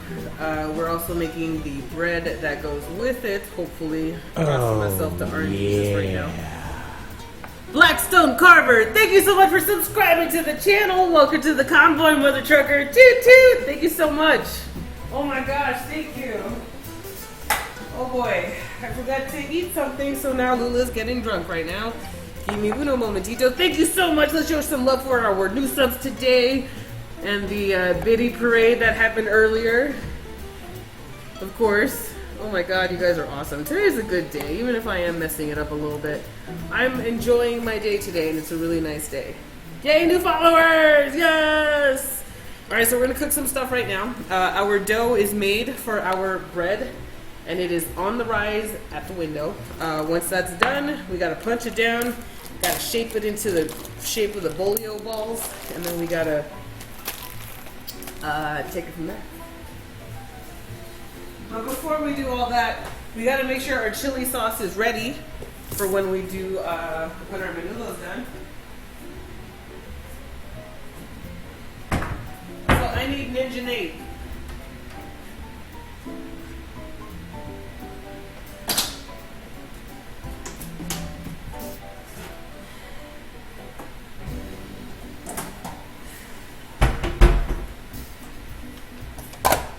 Okay, so this is Ninja Nate. He is my blender. I had Betty the blender, but she broke accidentally. Rest in peace, Betty. So this is, oh boy, this is Betty the blender. What we're gonna do is we're gonna take that stuff that's on the stove that's cooled down now. Should be pretty cold now. We're gonna take this stuff that's been on the stove. We're gonna pour it into our blender here. All of it, the water, the onions, the garlic, the chili. It's all going in here. Oh, and some oregano. I gotta add some oregano. Raw oregano. Rest in peace, Betty. She was so young. Yeah, she was. She wasn't even that old. It sucks. She committed suicide. She jumped out of the cabinet and crashed on the floor, man. And all I did was, seriously, swear to God, all I did was open the cabinet and Betty just kind of threw herself down and just shattered on the ground. It sucks. Lula, you're not supposed to eat everything you cook. No, give me a fucking break. Are you back, motherfucker? Go away. Go away.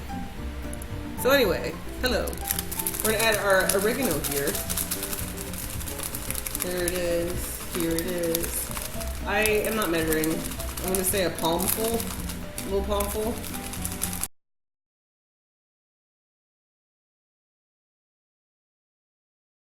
For the sake of getting the flavors without getting too much of the oregano bits. Because sometimes the oregano bits can be a little bit of a freaking, you know, stuff. It can be a little bit of a nuisance. Kind of bitter? Who knows? Oh, wait, I have to do this. I have to close the lid first. Come on. And then put it on the blender. And then we turn it on. So, let us do this. Oh, let me mute the microphone because I don't want you guys...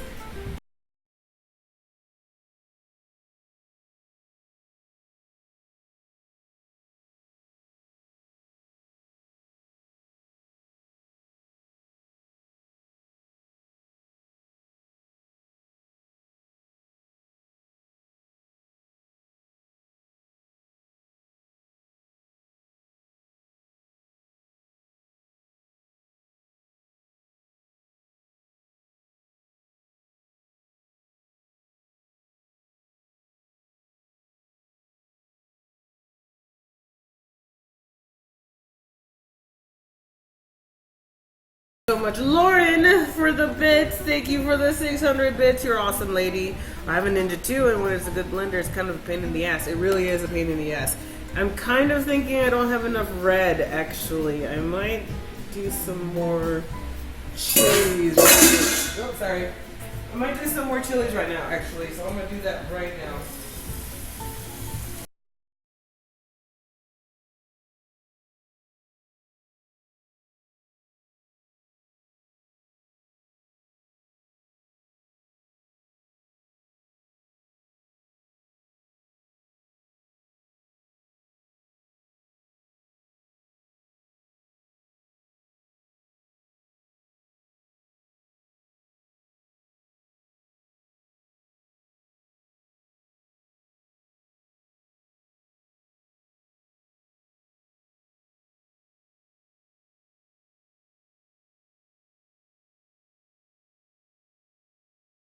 God, what? Hello, Young Bacon Live. Did you finally get unbanned?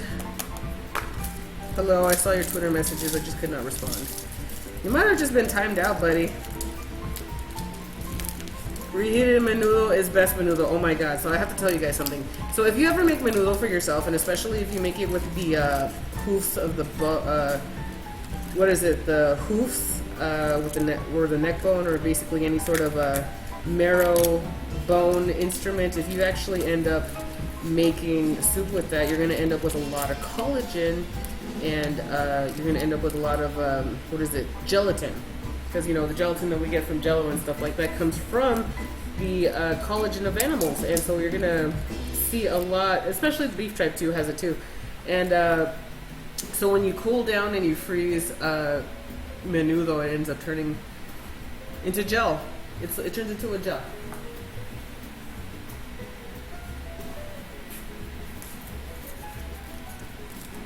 And so it's weird.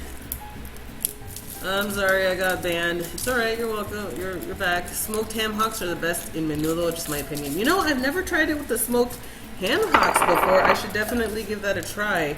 That sounds really freaking awesome. Oh yeah, I was gonna talk to you guys about my birthday. So, guys, my birthday's coming up, and it's on the Tuesday after Legion releases. So I'm totally don't know whether or not Tally and I are going to do anything on my actual birthday day. And since it is a Tuesday, it is a stream day, so I might do a birthday stream on my birthday. And just kind of cook stuff, kind of like a My Favorite Things, Lula's Favorite Things birthday cook off or something. I've been thinking about it, but what do you guys think?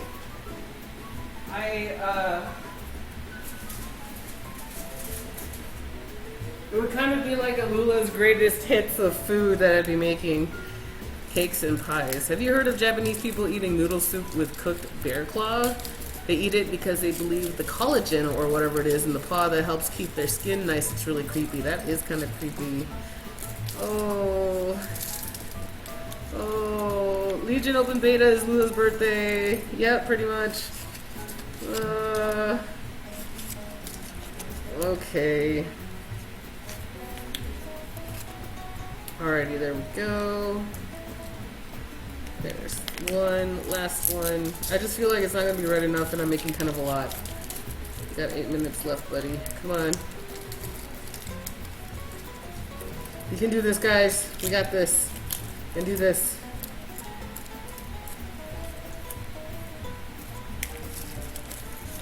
Just getting the seeds out real quick. Varsnax, that is weird, but yeah, okay. Sounds great, Lula. Hopefully it's not working on your birthday. Come along and see you cook your favorite things. Oh darn, you're born the day after me. I turned a red 34 this year. Oh yeah, I'm doing, yeah, I'm in the 30s too. It sucks. I was born in August too. I was born in September though. Alright, so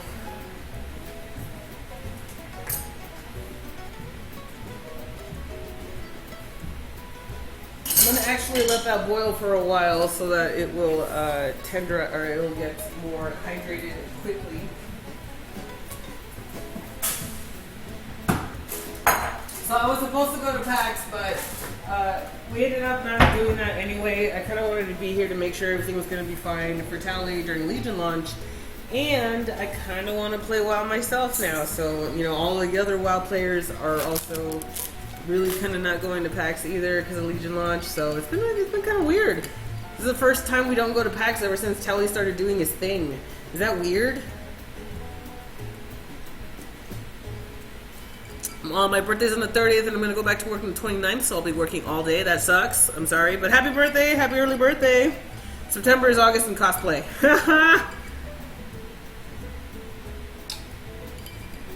Is Tally gonna have a TwitchCon shirt? Tally already sold his TwitchCon shirt though! Man, you're already too late. He's already did it. I'm sorry. As a fellow September baby, I can't help but feel like an accident. My wife is early November too. She also feels like an accident. That sucks. I don't know. I'm gonna figure out what I'm gonna do that day. I might make stuff that I would be able to give away. Maybe might be something that I can do. I don't know, I gotta think about it. I gotta do something like maybe an Oprah's My Favorite Thing with food or some shit. I don't know. I gotta figure it out, man. I'm excited. I just have to figure out a birthday stream extravaganza. And maybe make it like half, Legion, half cooking. I don't know.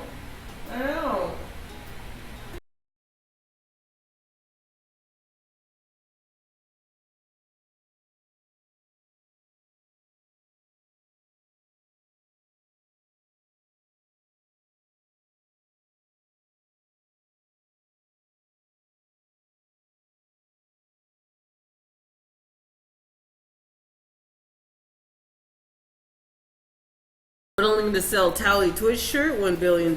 Yeah, I know, right? Oh my god, I'll sell one for 999 million. That undercutting though. Yeah, exactly, Miss Biz. Jeez.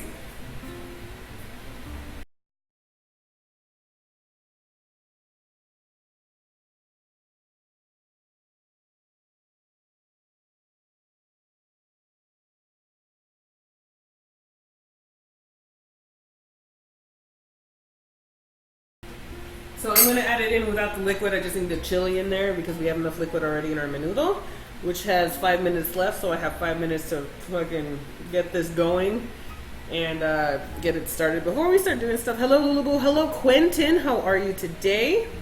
Just watch Legion, we'll watch it. I mean, I'm gonna play Legion. Are you guys gonna play Legion? If not, then I can play it for you. I'll be playing a freaking Resto Shaman, a holy, a Protection Paladin, and possibly I might take a level 100 Druid.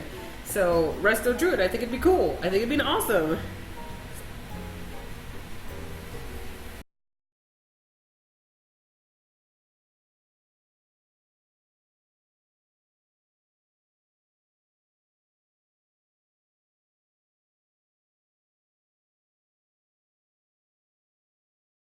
Get out first. We gotta open it. There we go. Oh yeah, that was the release button. Get on up. Oh wait, I have to put this down so I can do this. Here we go. There will be no sleeping for a few days during Legion launch day. I agree. Tally's not gonna sleep. I mean, I don't know what the fuck. I seriously don't know what the fuck I'm gonna do. I really want to play WoW for Legion launch, but I really like doing the cooking streams. I gotta find a way to put some balance back into the Force. You know what I mean? Because shit, I want to do both, but I gotta figure out a schedule where I could do both. I want to stream for you guys. No matter what it is, I just want to stream for you guys. I just gotta figure out if it's gonna be cooking or Legion, or maybe one of each. But I don't want to fall behind. I don't know. It's weird. I'm weird.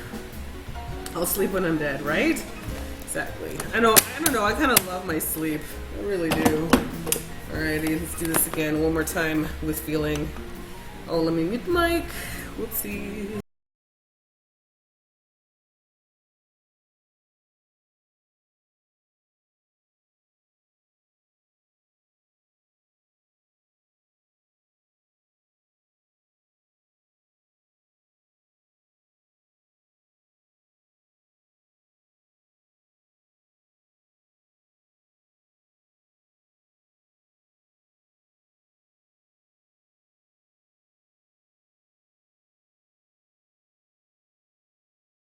Okay, we are back. Hope everybody enjoyed that. Is the music still going? Okay, so we still have music going. Excellent. Awesome. This is a good thing, right? I just want to make sure we're okay. Let me know if the music stops because my playlist kind of sucks right now. My playlist doesn't repeat itself and I'm not sure how to make it do it. And I don't know. Whatever. I got this, guys. Just let me know when I have to replay the music. Lulaboo seems like, I think you should make Legion themed food. Seems like a legit thing to do. That would be sick. Legion launch would be fucking awesome if I had like Illidan cookies. Because I do have an Illidan cookie cutter. And I think that'd be awesome. Alright. Thank you, Ninja Nate. You're awesome.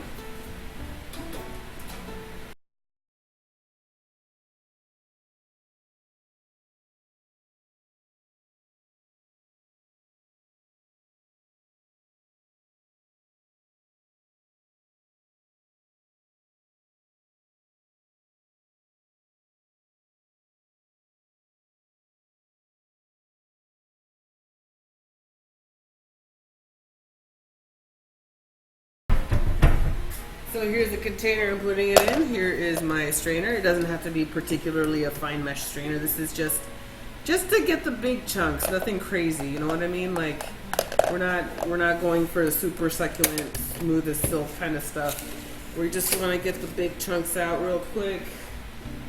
Call it a day.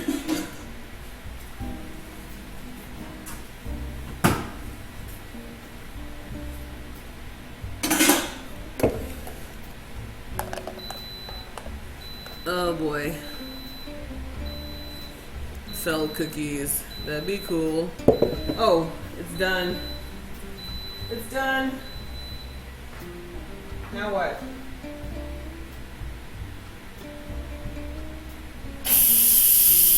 Releasing pressure!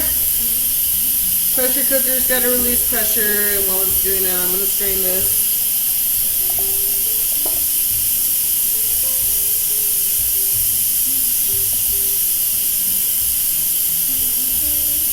There we go. Hey, why are you asking Shern for mod? He can't give you mod. I can give you mod, and I don't want to do any kind of agreement with anybody.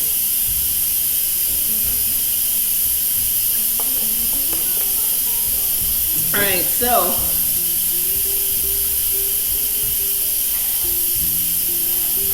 oh, there's the smell of cooked beef tripe.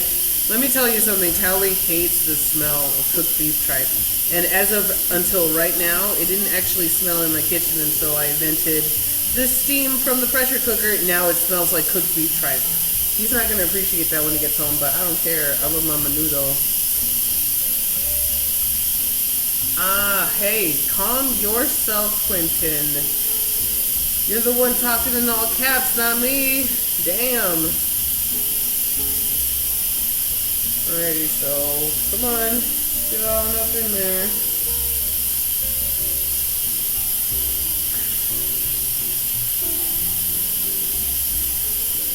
Alrighty. There we go. Hello, Rob Dizzle. How are you today? I'm weird. I love the smell of tripe. I love the smell of tripe. I do too. So look, we're keeping the big chunks in here. I'm just kind of making sure we get it all. This looks amazing, Lula. Thank you. Enjoy, Hades. This is our red flavor base, chili base that's going to go into our soup. This is where we have our oregano, salt. I'm sorry, yeah, oregano, salt, chili, onion, garlic.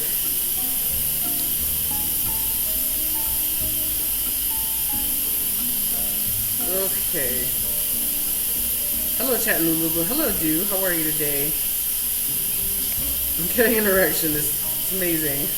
Yeah, okay. Alright. Here we go. I'm just trying to strain out all the liquid. I want to get as much liquid as I can on this, to be perfectly honest.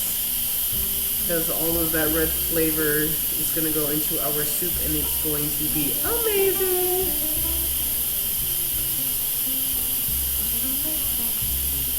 What I'm thinking, what I'm going to have to do to finish off my menudo is to transfer the whole soup into another stock pot that actually goes on the stove. I think is what I'm going to do right now. I mean, most of the legwork's already done. We already have our beef tripe already good to go and cooked. And right now, it's just the pressure's alleviating from that pressure cooker so we can go in there, get our menudo, and bring it into a pot. We'll put it on the stove. We'll add our red sauce. We're going to add seasoning, salt and pepper. We're going to add some more onions and garlic to our stuff. We're going to check the flavor. We're going to check the bones because we did have those soup bones in there. We got to see if we can't take out the meat from those soup bones, chop up the meat and put it back into the soup. We're going to see if there's any bone marrow left over. See if we can't chew on that real quick. Alrighty. There we go. And then while all this is happening, hopefully our dough is rising for our Bolio bread.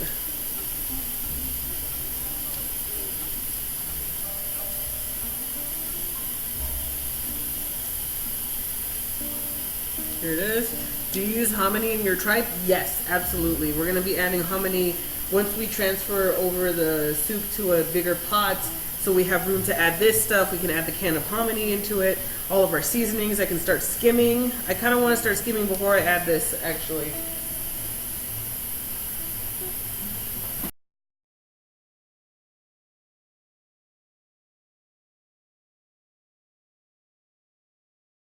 Okay, so that's our red flavor base that's going to go into the soup. Now, there's two types of menudo. There's the red menudo and then there's the white menudo. So the white menudo is basically what we just made in the pressure cooker without that red stuff in there. Some people prefer it. It's a very small minority in Mexico, but they're big enough that, you know, they make white menudo in very small amounts at the taco shop. Only in Mexico. But traditionally, red menudo is what's preferred over 90% of everybody who eats this stuff. So, yes. Alrighty, so we're going to put this off to the side. It's cooling down. We have some nice aromatics in there. I'm going to wipe this down really quick. And it sounds like we're almost there with our pressure.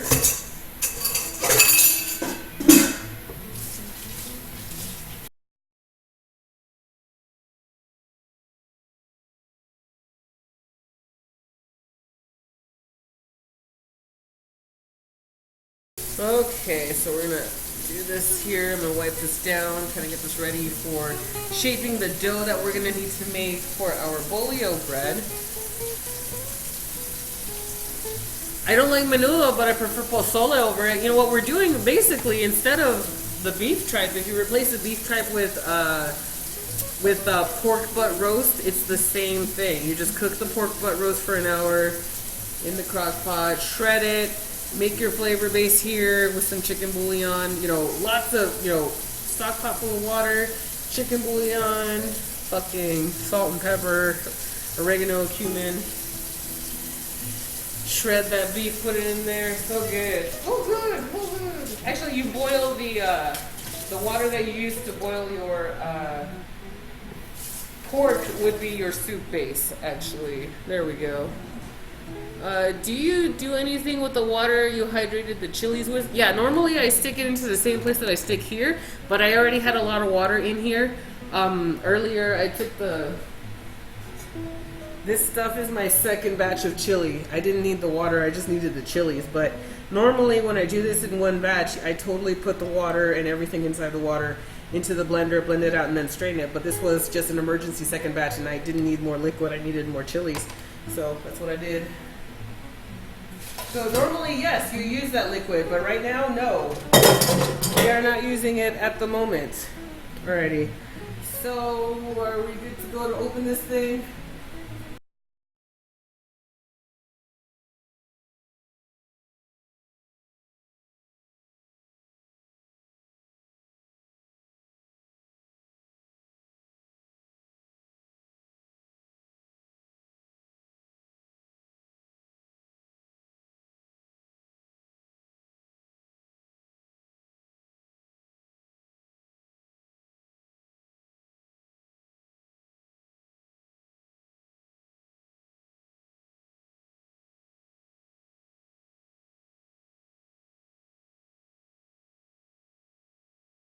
Form setting.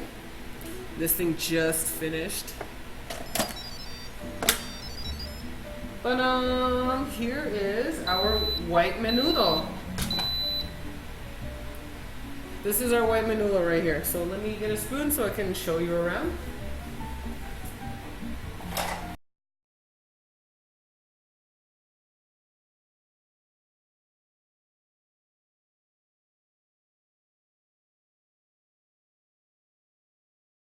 Bone that we put in there with the bone marrow in the middle, which I'm going to eat the shit out of with some salt really soon. This little fatty pieces of meat that were in there with the soup have now absolutely tenderized and look absolutely delicious. So we're going to cut that up and put it back right into the soup because I think it's good. That bone marrow is mine. Yeah, this is fall off the bone tender. I can literally just grab the bone and we're there, which is nice. So let me grab some of that stuff. So if you were to just continue to just cook this like the way it is, that's pretty much menudo, white menudo. So without adding the red stuff. So these pieces of tripe are definitely cooked.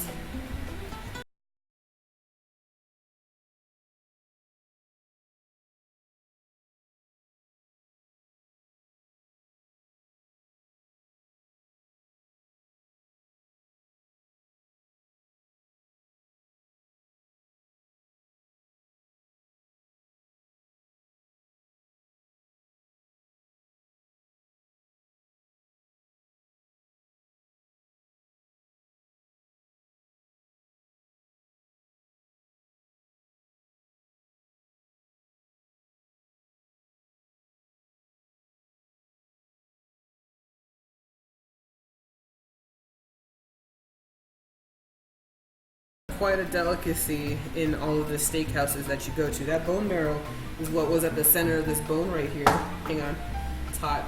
It was what was at the center of this bone here, and is considered a really, really awesome delicacy to eat. They like to, season this stuff and just cook it on its own and have you eat it like that. And it's really, really good. It's like the most tenderest, flavorful things I've ever had, and I really like it. And it's kind of a treat when we get to have, bones for soup that have this kind of a flavoring in there. So we don't need these anymore. The flavor has been literally sucked out of these and are now in the soup. And so because we're also using hooves with a lot of connective tissue as well, a lot of the collagen is in here now. So we get all of that gelatin and collagen and connective tissue that was on the bones and on the tripe and is now dissolved into the soup. And what that does is that when it does nothing right now but adds a mouthfeel to your soup. But when it cools down and you have cold menudo, you end up with this mass of jello. It's just like menudo turns cold and it's fucking jello. It's weird. And it's not actually weird because it's just that all of that, like I said, connective tissue, gelatin, cartilage, it's all there. Looks like super jello like it is. This will turn into super jello. So I'm gonna take the meat that we had on those bones and we're gonna cut them up, put it back in the soup. They are super tender. It's super fatty. Now I regret not getting the pork feet to go in here as well, because pork feet would have had more meat to go in there. We still have other stuff we gotta do. So I'm just gonna chop this up. We're gonna transfer our soup to a new container.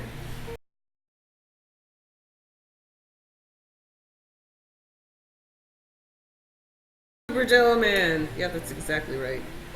That's what it's supposed to do. It was made correctly. This is correct. I'm in London and it's late, 11:30. I'm so hungry. My mouth is dripping.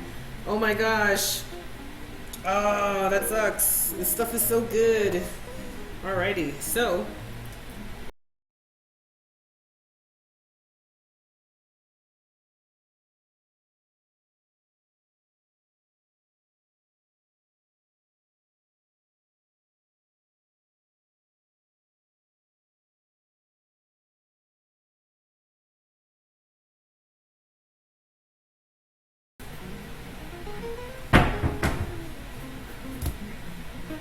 those chunks of goodness would have never made it back into the pot if I were cooking it. I know, right? You would have hit it yourself or eaten it yourself.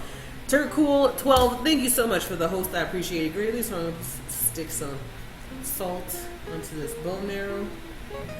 Something still did not make it in, and that was the bone marrow. I'm putting the rest of the salt in here.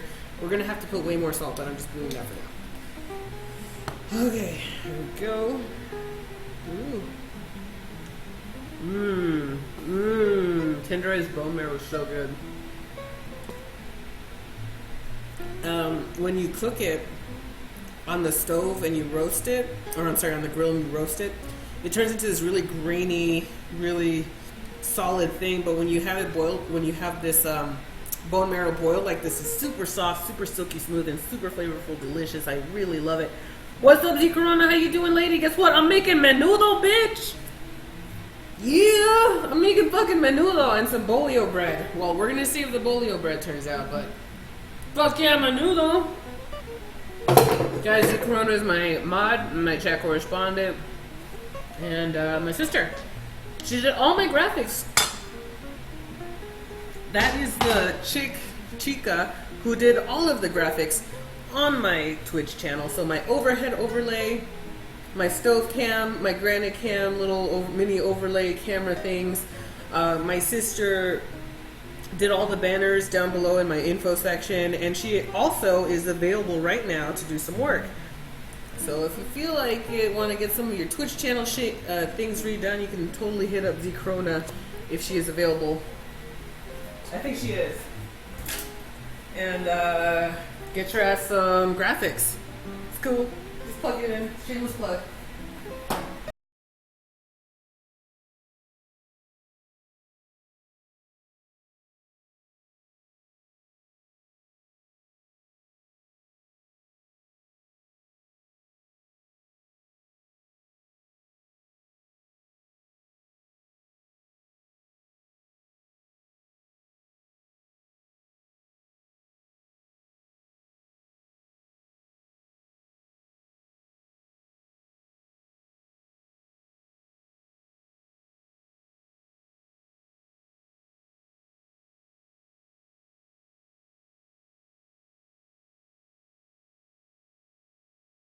Stock pot.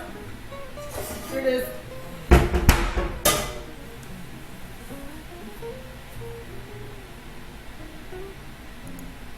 Okay, that plug. That's right, that plug. Is she available for marriage? That is not a question you ask me. That should be a question you ask her. And yes, she cooks. She cooks as well. Alrighty, so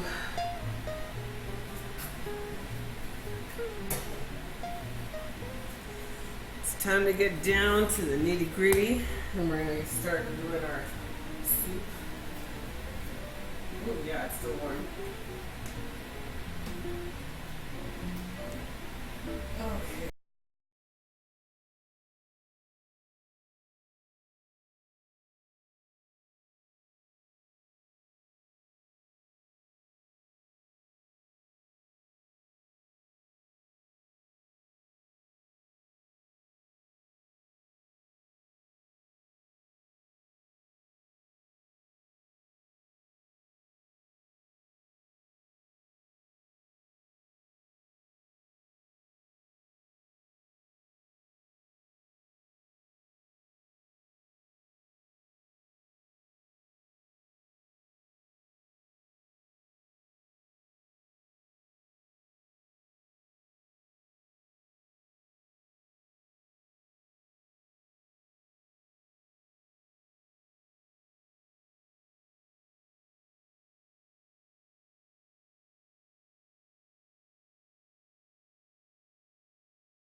I do Bruno stocking. Wait, no. It's time for salt. It is time for salt. Can you guys hear me? Yeah, you guys can hear me. It's fine. Alrighty, so we're going to turn this on. So, like I said, if you want white menudo, you leave it like this at this point, and you just start your seasonings. But we don't want white menudo. Plus, we are severely missing salt, so we're putting in some salt right now, and we're going to put in our red flavoring. So now this will be red menudo. Yes. Look at that. Oh God, look at that color. So good. I'm gonna have more broth than anything. And you know what? I'm okay with that. You wanna know why? Because I'm gonna have so much fucking bread to soak up that broth with. It's gonna be unreal. It's gonna be unreal. Oh my God, it feels so good.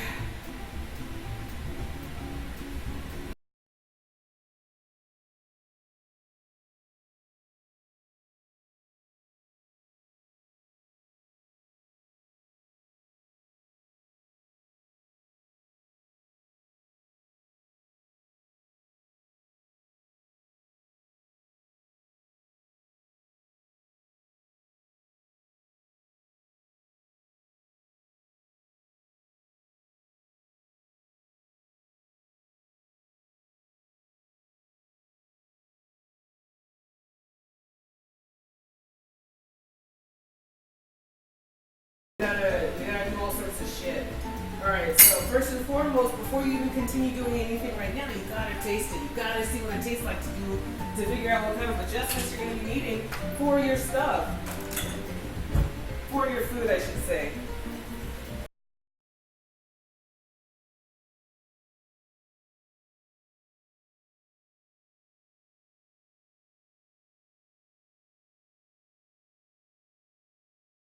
By the way, at this point of the game, if you want to put your own pepper, like your own spicy, if you want to put your own spiciness to the menudo, you put it in right now. So normally right now I put Thai chilies, because I like Thai chilies, my mom likes Thai chilies, so it's our favorite thing to put to spice up the menudo, or you can put chile de árbol, or you can put red pepper flakes, or serranos, or jalapenos, Carolina Reapers, habaneros, whatever you want. This is the time to stick in your seasonings.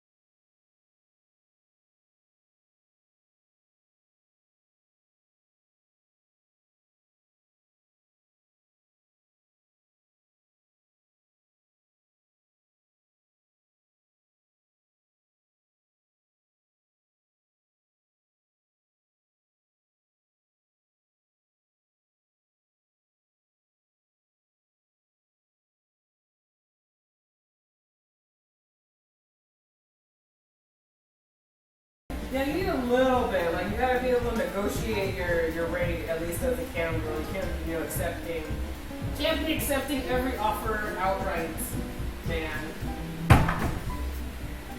Can I have a taste? Sure.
maybe a little bit, maybe what I'm gonna do right now. Oh boy. And maybe what I'm gonna do right now is add a little bit of the chicken bouillon. I just love having that bottom base flavor inside all of my soups. So I'm not gonna put a whole lot. I'm just gonna put enough to make a little bit of a difference in flavor. And I'm not gonna put this whole thing in there. Just gonna put it all in there. You guys know my love of freaking chicken bouillon. It's fucking unreal. Okay.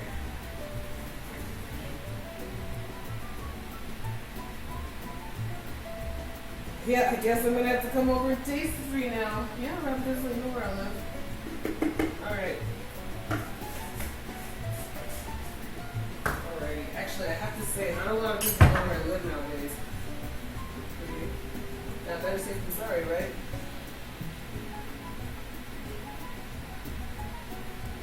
Here we go. It looks so good. It looks really freaking amazing. I'm super excited about this. I'm just hoping that once I hit some oil, I can, skim, because it looks like I'm going to be able to skin all this crap on top. It looks like we're getting that scum forming at the top, and I can still skim it out. If anything, it's real fatty up top, so I might just skim off that fat that's up top of the stuff. That's over on the top, I mean.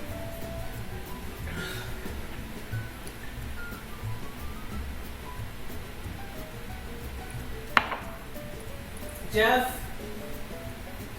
Are you converting more people into the beer craft hobby? Is that what you're doing? Because I think that's what you're doing right now. Like, you're getting Mel and Mike into craft beer. The way you got me and Rob into craft beer. It's a never-ending cycle. He's like the freaking drug dealer. Here, have a free one on me. Thing. Is this spicy as fuck? I can't handle very spicy food. As of right now, it's not spicy. At this stage of the game, when you're boiling it like this now, you add your spicy here. But as it is, there is no spiciness. It's not here.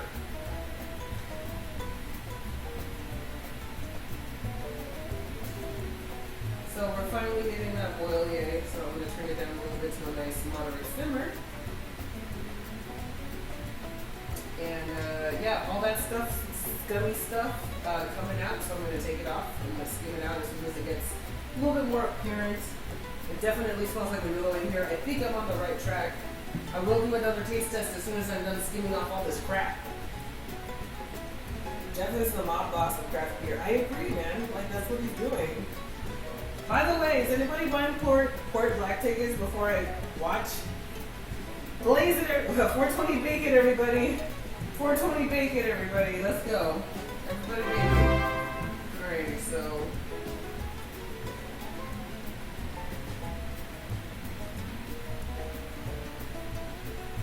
And we're going to be doing some baking here today. So, yes, how appropriate. Fight like a cow. Alrighty, so. Grabbing some of the fat on top too. There's a lot of fat sitting on top of the soup that I want to get rid of. I don't appreciate a fatty soup.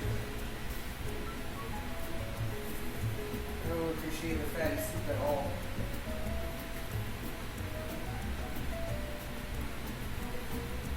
$22 wait, what? Nicelia, thank you so much for the 22 months in a row. Thank you for the support. I appreciate it greatly. Thank you, thank you, thank you. Tally comes home from the gym and opens all the windows because of the tripe smell. Yeah, pretty much. He does not like the smell. I don't care. I love this shit. I made so much though. I'm going to have to give it to my mom and my sister. Because it seems like a lot.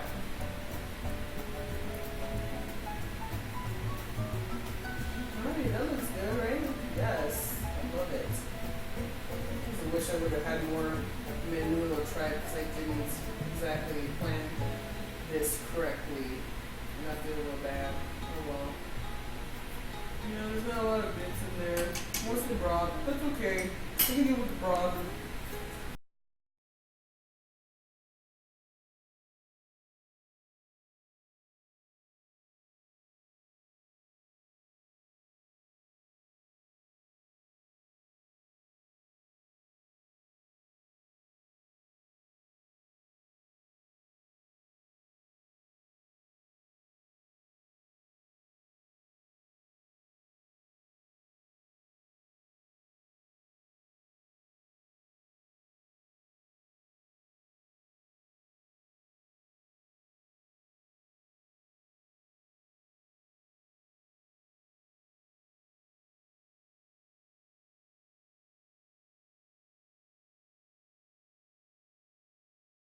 More salt. Oh my god, more salt, more salt.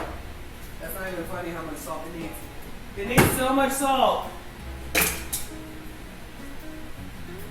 And it's kind of bottomless, so I'm going to add some chicken bouillon in here.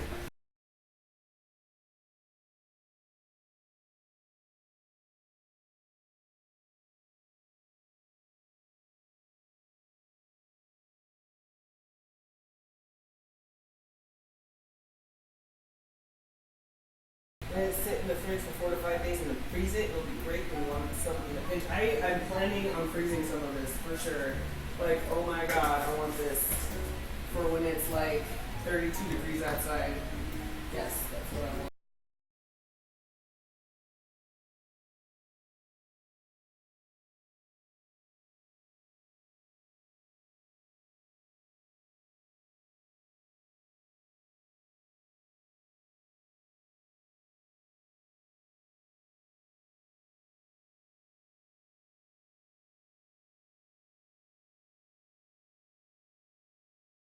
Only where I live. I live up in the mountains, and so when it gets cold, it actually gets cold here a little bit more than it does in the rest of California because we're kind of in a higher altitude. Not that much higher, but high enough to where there's frost on my fucking windshield in the morning.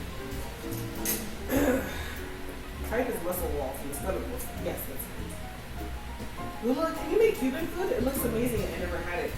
Cuban food, yes. I actually had a Cuban food stream. I made ropa vieja for Tally, black beans, and what else did I make? I made a ropa vieja. Yeah, so I had a Cuban stream. I can make another Cuban stream. I made empanadas. I made a lot of stuff that Tally's liked. Gotta get to work sadly, but I'm gonna stay an extra 10 minutes. Oh well, I appreciate it. Keep it over your tab, please. And what the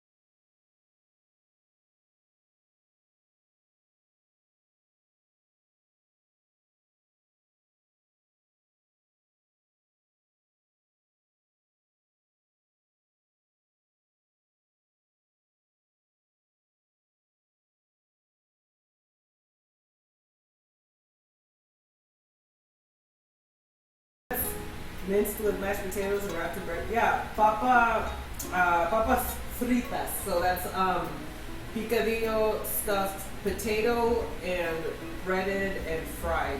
So it's breaded and fried mashed potatoes with ground beef in the inside. I've made that before. I make it for Thanksgiving and Christmas for Tally. He appreciates it.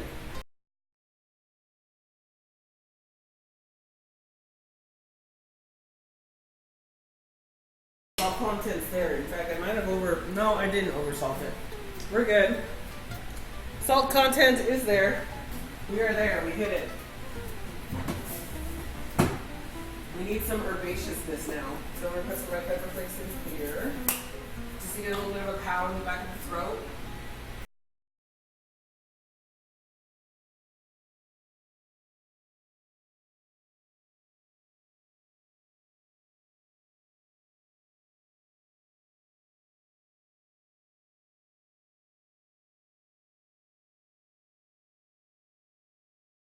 Now, holy crap.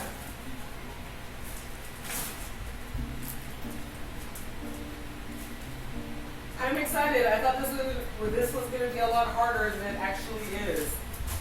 So I'm very surprised right now.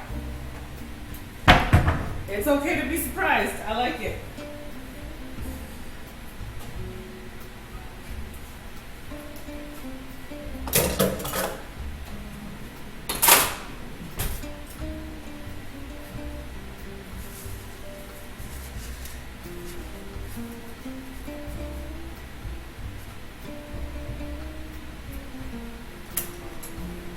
Holy crap.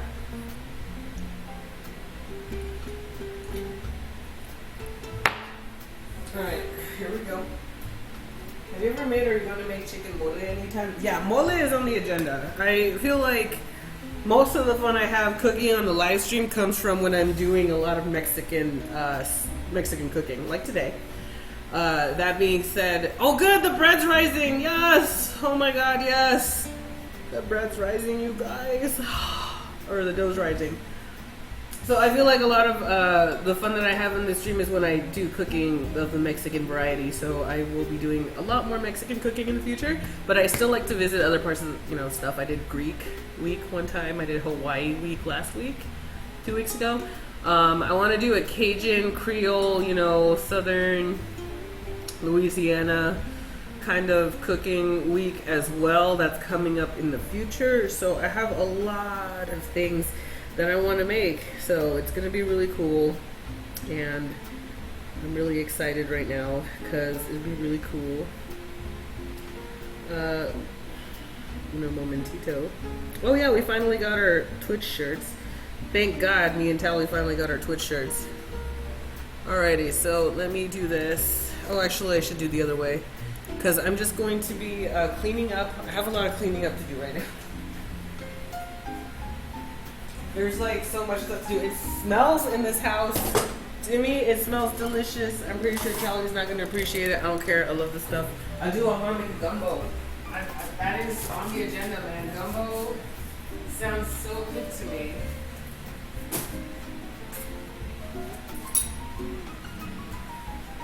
Gumbo sounds amazing to me. Alright, so I'm going to wipe down the counter. We're going to get ready to do our breads. So I gotta get a pot of water to boil so that we can have a nice little proofer on the inside of our oven. Our bottom oven, I should say. Whoa, Ice Matt, thank you so much for the 2 months in a row. Subscribe, I appreciate it greatly. Thank you for the support. Yes! Awesome! High five, buddy! That's all I can do right now. Keep on cooking. Thank you, I will. I will be cooking. I love cooking. Alright, so let me go grab our bread.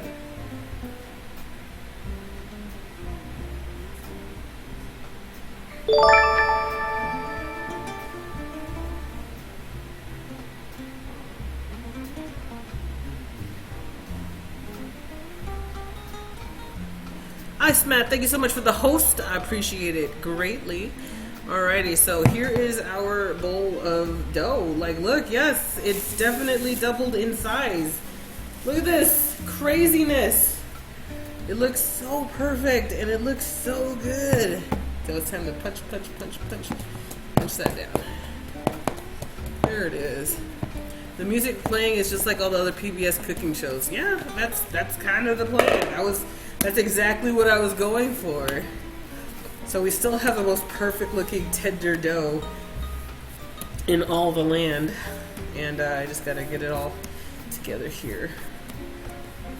And I gotta get some baking sheets ready so that we can do this. My girlfriend makes a mean orange rice and albondigas. Oh, that sounds so good. I love albondigas, negasami. It's like my freaking favorite. I'm so mad, man. I should have grabbed more. I should have grabbed more beef tripe. I only grabbed 2 pounds. I thought that was going to be enough. Ugh. I was so wrong. Albondigas. I freaking love albondigas. I made it twice on the stream. I really love that stuff. Alright, so there it is.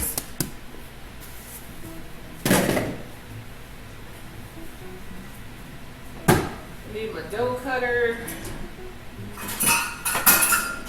Possibly a scale. Like, I gotta cut this into 10 little different pieces.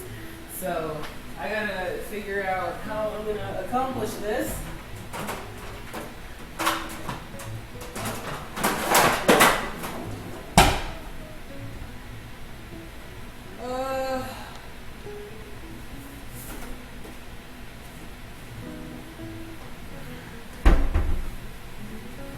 You have good kneading techniques. Well, thank you. I appreciate that. Yay. Yay, I got a compliment. Best day ever. Alrighty, so I have my silicone baking mask because I'm lazy and I usually use parchment, I know, but I'm just going to use silk mask for now. And we're going to take our bread here, or dough I should say. Gotta weigh it out, I gotta divide it into 10 pieces. Here we go. It's all good. Broth from Menudo is just as awesome as watching football and dipping bread. Yes, that's exactly what it is. I'm gonna use this bread, I'm gonna dip it in the extra broth, and it's gonna be delicious. Oh my god, it's gonna be so good. I'm so sorry. I've been craving Menudo forever. So this is kind of a big thing for me right now.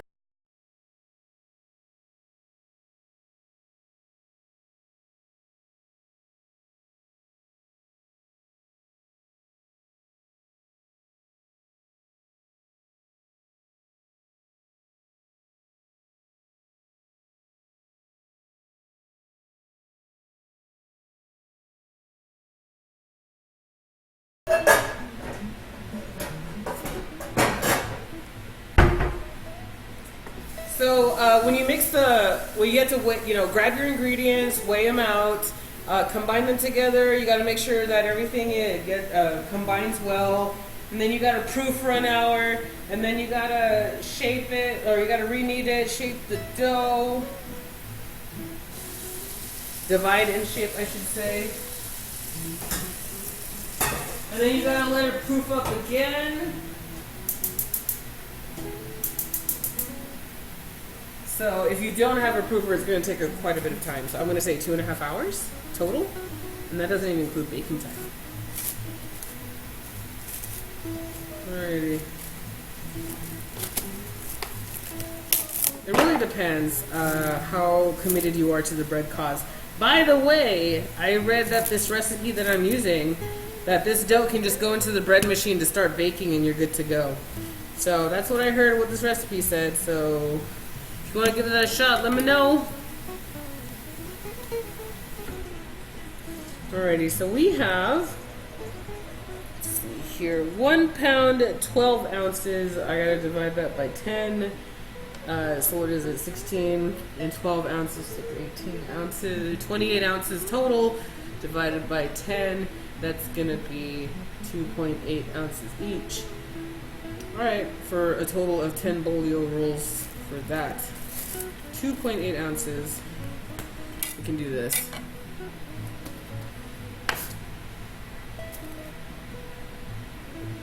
So we're going to divide up our dough accordingly.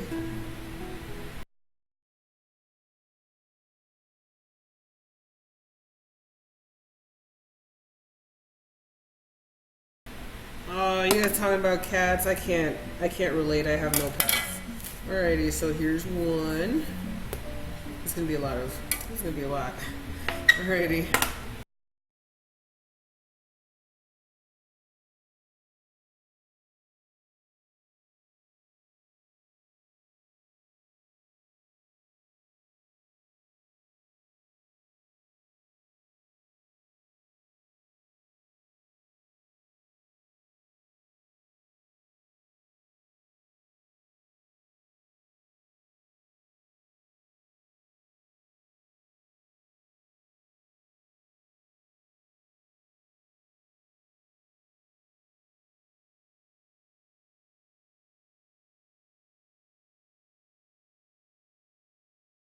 So we're gonna cut off all of that. Oh, 2.7, perfect. I'm just gonna get a tiny bit of this little one, put it on here to make it 2.8, stick it right over there. Let's see what we got here. 1.2.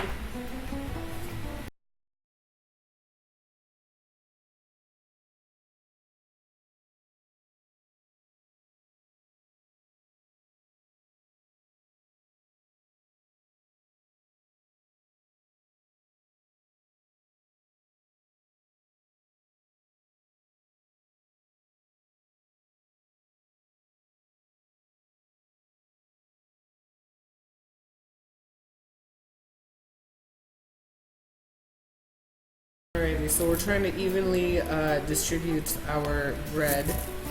This looks yummy. I'm actually Mexican. Well, what up, motherfucker? Viva la raza and all that. What's up, my Mexican brother? How are you today, brother or sister, I should say?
Oh, come on. Oh, I'll take it. 9. That's 3.4. That should not have been like that, actually. So what, if I have extra, I'm not gonna fucking die. 1, 2, 3, 4, 5, 6, 7, 8, 9, 10. Perfect. We had a little bit extra left over, and that's totally fine. So this is our extra. We don't need it. Alright, bye Tori, have a good day at work. I guess my time is up. I'll be on and off because I want to see the outcome of this. Alright, see you later. When the dough is perfect. Exactly. Oh, face. This dough is fucking perfect. I can't believe it. I'm surprised right now that this dough came out the way it did. Alright, so we don't need the scale anymore. Alright, we gotta shape these mofos into shapes for Bolios. They look like footballs with splits in the middle, with a split down this, you know, the long ways. Does Tally like Menudo? No, actually, he does not like Menudo. He is not a fan. Alright, so we're going to roll up our ball and we're going to be pushing. Well, these are tiny. We're going to be pushing our Bolios. Why are they so small? Okay, we're going to be pushing these Bolios until we get that nice little football shape. That's kind of what we want and kind of what we're shooting for here. So we have a nice tight seal going on here, so everything's hunky-dory. I'm going to stick those right here. Put a lot of space in between. This thing actually does puff up greatly. Alright, your house must smell amazeballs. It does. Alright, so we're just gonna tighten the seal underneath the these doughs. We're making them football shaped. Alright, we're gonna try and make them nice and tight. We're gonna put 5 and 5 on each sheet tray. Poor Tally. No, yay Lula. Lula gets to have all the Menudo. Don't say poor Tally, say hell, fuck yeah, Lula. Yeah. Alright, so we're gonna take this, like I said, we're gonna first of all put this, run it into a nice tight circle-ish. Once it's kind of a little more tight on the top, I start running my fingers to the top and the bottom of the dough ball, and we're gonna let the dough ball taper off to the sides.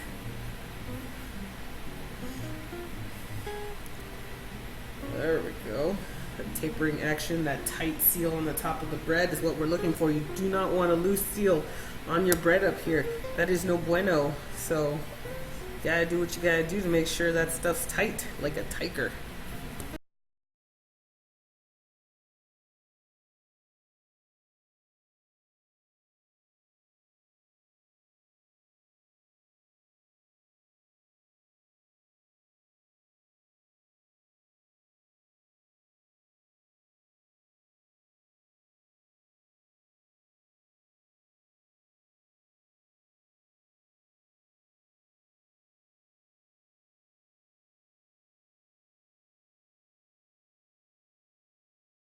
Make some tortas, Lula. Oh, I can make some tortas. Have you ever made sourdough bread? Yes, I've made twice on the stream. I've made sourdough bread. Alright, so we're going to tighten up our seals on the underside of this thing so we have a nice tight skin on top. With a little bit of a tapering off. This isn't exactly the way they're gonna come out. I think they're gonna come out less tapered. Oh boy.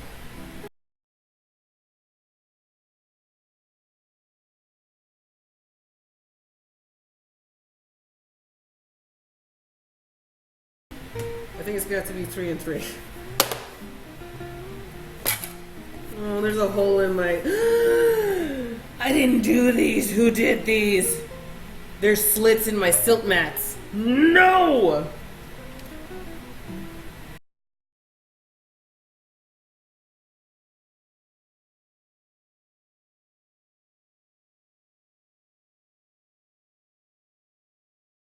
So mad. There's all these slits on here. I swear to Bob, I think it...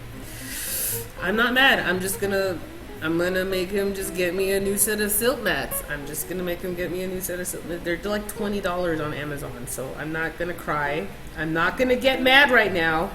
Stop getting mad. It's just silk mats. It's not like it's a fucking, car or something.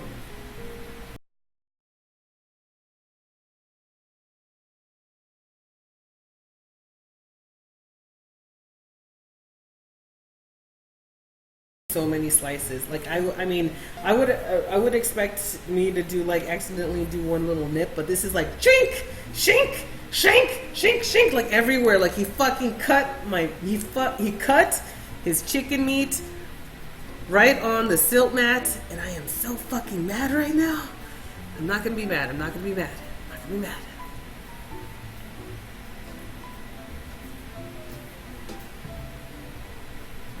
I'm not mad. I'm just going to get a new silk mat, and I'm just going to explain to him why he should not be doing what he's doing on that silk mat. And I'm going to try and be very calm about this, and I'm going to try and be very collected about this, even though I just want to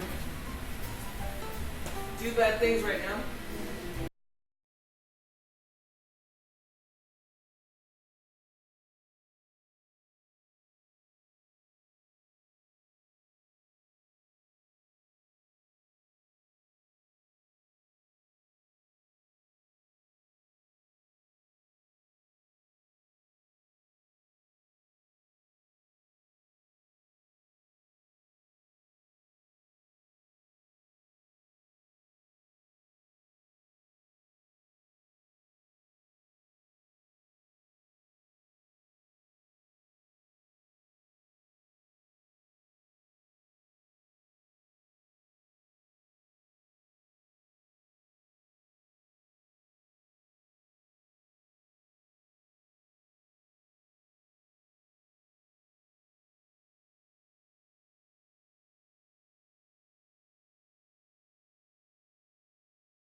Okay, I gotta put that boiling water in there.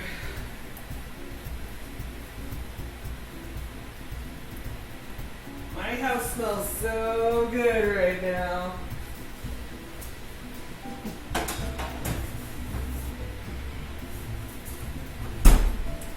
So these I'm gonna have to cover with a damn cloth or something because I have nowhere to really proof these. I ran out of room.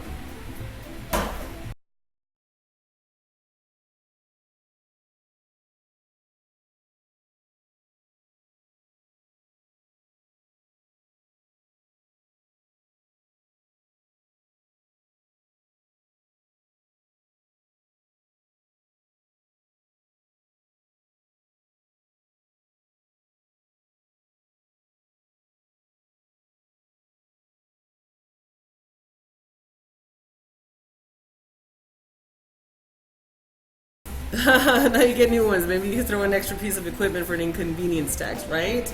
Get one of those cute Nessie ladles. That would be so cool. No, Lulaboo, the ultimate revenge would be to hit him where it'll hurt the most and cook all of his favorite sweet and fatty foods. Yeah, one so he can't eat it, right? Oh my god. That would be the ultimate revenge.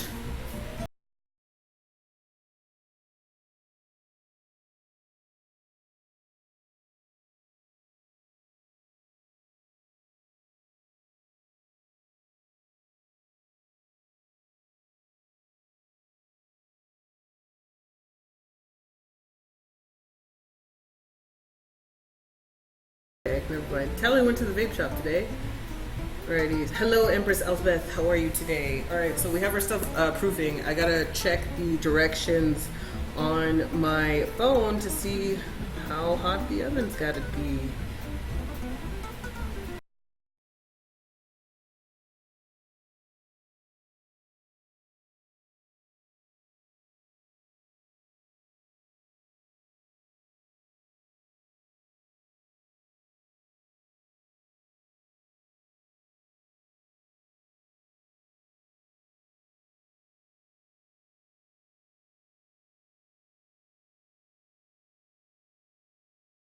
I will be right back.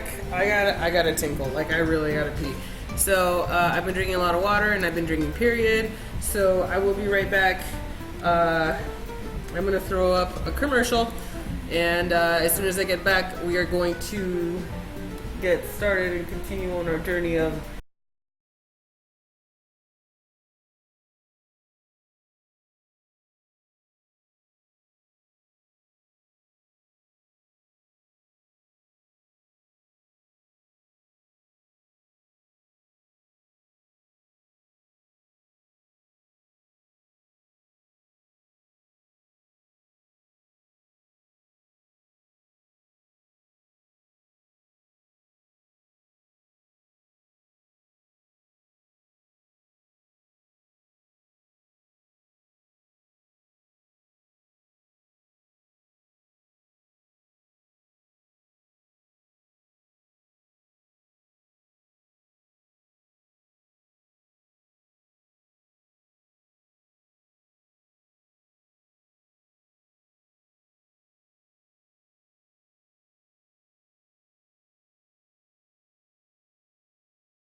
It's going great. I'm back, guys. Hi.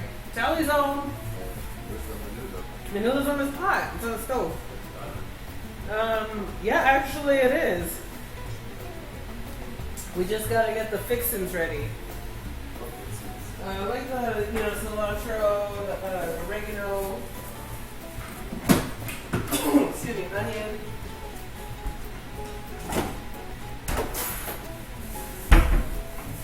So I'm waiting for the oven to like finish heating up and hopefully everything works out okay. Thank you, appreciate it. Hi guys, I'm back. Hello, welcome everybody to the channel. My name is Lulaboo, hi. And I am making menudo. Alright, you got my meal prep for this gal. Alright, bye. Bye Z Corona, have a great day, thanks for stopping by. This Twitch on TV does not like me. Oh well, I can at least watch and listen, which is the main thing. Thank you, Empress. Elizabeth, I appreciate that you have me on at least somewhere. We can talk and stuff. What's up, honey?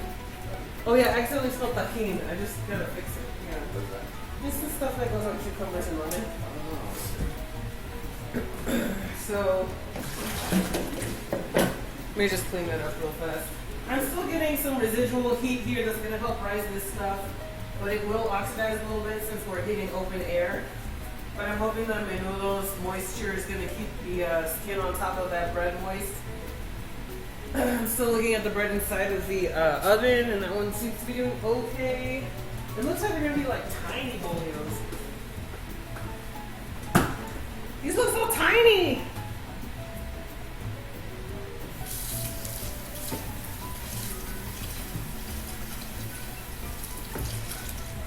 So, let me look it up. I have you on 2 PCs now on my TV. Oh, thank you. Alright, so let me just double check this recipe to make sure I'm doing the right thing.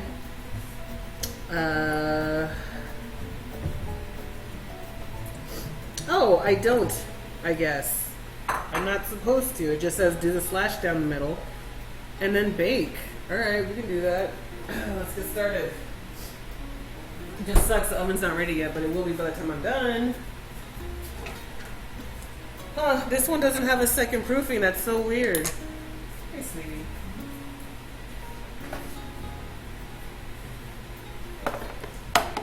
Give it a stir just for me. I was about to do that. Don't worry. There you go. Oh, wait. What? You guys are weird. Someone's like, can you just stir that for me? Sure. This is menudo in all its glory.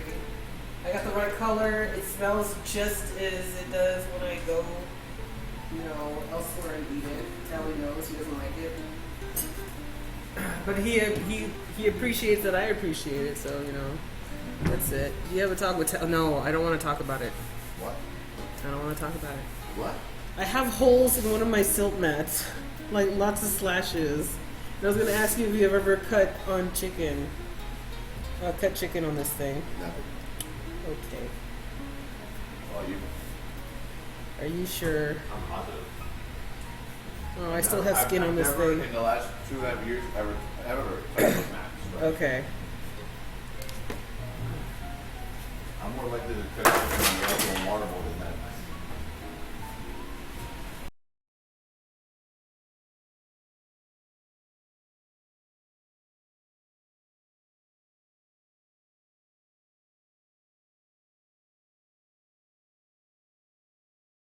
Alrighty, so we have our little holes here. Dipping in my shakers. Oh, there should be over there, right here. Huh? Right there.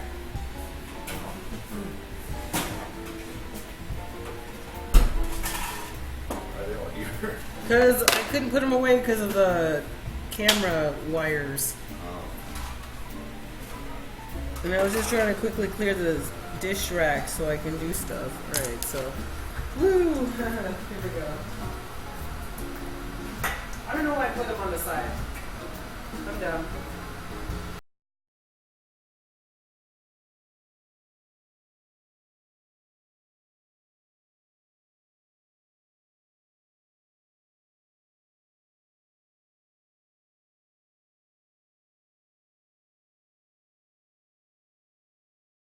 Picked them off. We'll see what happens. And I totally forgot to egg wash. I'm so retarded. Okay, I'm alright. They're just gonna be white, which doesn't matter because they're gonna be covered in red. When I soak them in the menudo soup, it's gonna be amazing. It's gonna be awesome.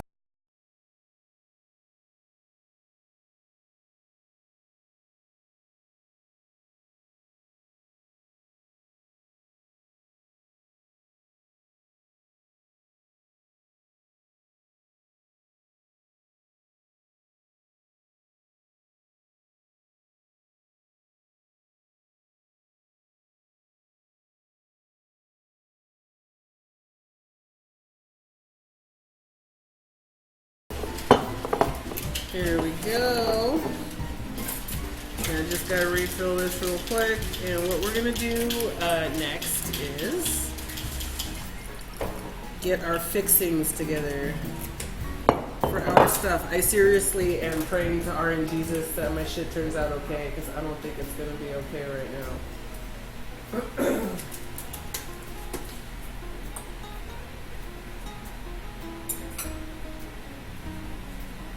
Alrighty, so it looks like they're spreading and they're doing their, what is it called? Yeast boom in the oven. So we're not going to have the regularly large shaped Bolios. It looks like it's going to be like little handheld ones, which I think I'm gonna be okay with that. I feel appreciative of that. I feel so lost. I missed so much of today's stream. Don't worry, let's go over it. I used the pressure cooker, cooked down some beef stomach portions and put them in the in the pressure cooker, whose name is now Pablo. Put some hominy in here when it was done, seasonings like salt. Everything's really nice and tender now. We adjusted the seasoning and it's good to go. I just gotta make sure everything else is kosher. So we're doing some bread baking right now. And it looks like I'm in an impasse because I'm playing the waiting game right now and I really don't like that. I really don't like that at all. I don't like having I don't like having downtime. And I feel like I mismanaged my time a little too unwisely. So now we gotta sit here, you guys, and figure out what we're gonna do right now. So we have a lot of things that we can do, by the way. That pot of menudo is still going, by the way. It's the pot, the stove is still on. It's just sitting there stewing in its juices. The seasoning is correct on it. Mexican sweetbreads. I've made pan dulce a couple last month, 2 months ago. I ended up making pan dulce. And let me see if I have the recipe still. I should. Conchas. I made conchas. Let's see if it's something we can make. Hang on a second. Okay, so I have it in here somewhere. I just gotta find it. Let's see.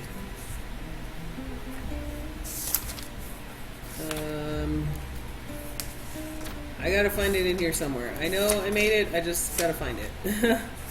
Puff pastry, shepherd's pie, Bavarian cream.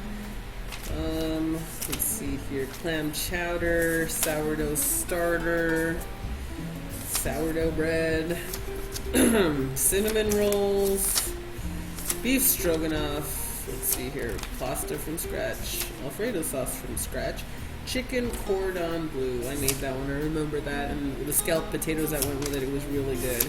Here's risotto, pie crust. Hey Lula, what are you drinking? Margarita, pomegranate margarita from 1800. Pozole. Here's the pozole recipe.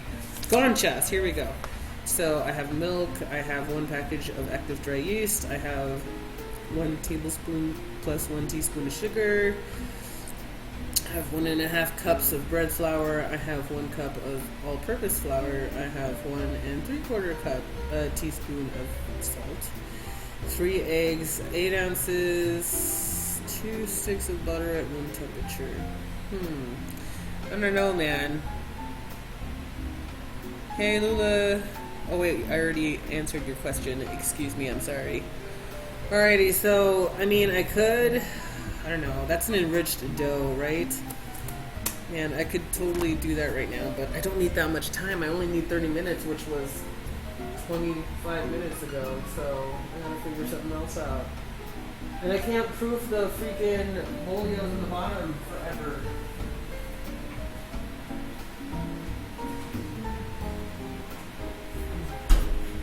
I gotta bake these suckers.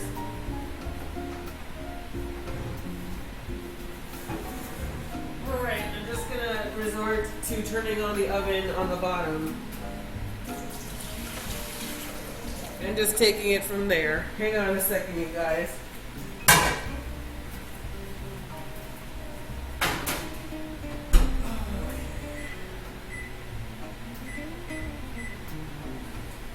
We're just gonna see what happens when I just let it warm up with the oven. Empanadas. I mean, do I have meat for empanadas? I'm not sure. Should make a game to play while you're in intermission waiting for the finished product. Let me tell you something. I hardly have any downtime when I do cooking streams, and you can ask anybody who's been here a while. I do not like having nothing to do. Does that make sense? I don't like it when we're sitting here in the holding pattern waiting for shit to bake. To me, that feels like I didn't do this correctly. I didn't plan this out as well as I would have liked. Or the execution was flawed. I don't know. Like, ugh. Hi, Lula in chat. Did you see the Twitter picture I tagged you in? Hot chili. Hot chili. Let me go check hot chili. Hang on uno momentito. But anyway, we have a lot to talk about. Like I said, I'm super excited for Kara's. Oh my god, is that albondigas? I am so fucking jealous. I love albondigas. Oh my god. So good. I know that anywhere. That is fucking albondigas. I am so fucking jealous. But you know what? I have fucking Menudo. So, ooh. And I get to make homemade Bolios, which is like equally as amazing. Yes! We gotta create a game. I guess we gotta create a game. I just don't know what to create right now. I'm a little bit inebriated, so my thinking skills are a little bit off right now. By the way, your Lord and Savior Towley, your Lord and Savior Towley, will be streaming in about an hour and a half or so. So he's just taking his time. He's still on his midday break, and you gotta cut him some slack, man. The Towelster has been working, doing a lot of streamings for you guys, so gotta cut him a little bit of slack. That's something I need to do. Something that's gonna take me half an hour to do.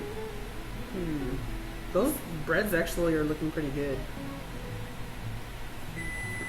Oh, the top oven's ready. Too bad it already started baking. Yeah, so if I were to do this again, I would not make 10 little conchas. I would make 5 giant bolios, because those bolio breads in the oven right now are tiny compared to the ones that you get at the grocery store, which are like literally almost a football shape. Alright, yes, I do agree. Game or giveaway in general to help kill the time. Sopapilla cheesecake bars. Oh, God! That sounds so good. Alright, so we're going to do this right now. We're going to give away, what can I give away? What do you guys, $20 Steam gift card. Let's do it. $20 Steam gift card, go. We're going to make this happen right now. So, give me uno momentito so that we can get a giveaway going. We're gonna do a $20 Steam gift card. Let's see here. You have to be in my chat. There's some rules, guys. You have to be following the channel. You have to be present in my chat when you win. So that means you have to respond to me when you win and accept the prize that I'm giving away. So let's see here. Hang on one second. What are you guys looking at? Oh, Sopapilla cheesecake bars? Yeah, that looks pretty fucking legit right there, actually. Okay, so I have to do the giveaway. Is it here? And window capture?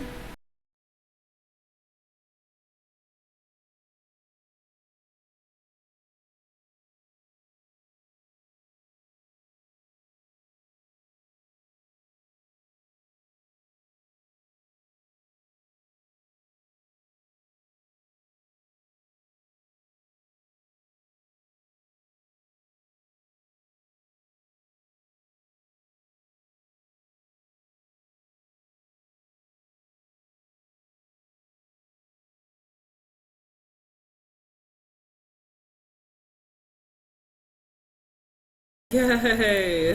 Look at that. Nailed it. Look at that. Yeah. Right, so, keyword. Let's do a keyword. Let's enter that keyword. Let's see here. Whew. I don't even know what to say. Keyword Bolio. Boliolio. Let's see here. Spell this, motherfuckers. Bolio. Boliolio is your keyword. Make sure you type in the keyword. Make sure you follow my channel. Upon winning, if you do win, you have a minute and a half to respond to me to tell me you accept the gift. And then just respond to my Twitch message. I will give you a Twitch message with the $20 Steam gift card later. Alright. I've been craving pupusas lately. I wish I knew how to make them. Ooh, pupusas would be a nice one to make. I love those things. I kind of want to do a couple of things. I want to make tostadas. I want to do a lot of Mexican food. Like, guys, I just really love Mexican food, and I know I'm biased, but I don't care. It's my favorite thing in the world. It's all I want in life right now. You know? And then let's see here. Oh, I gotta check on the Bolios. Give me a second.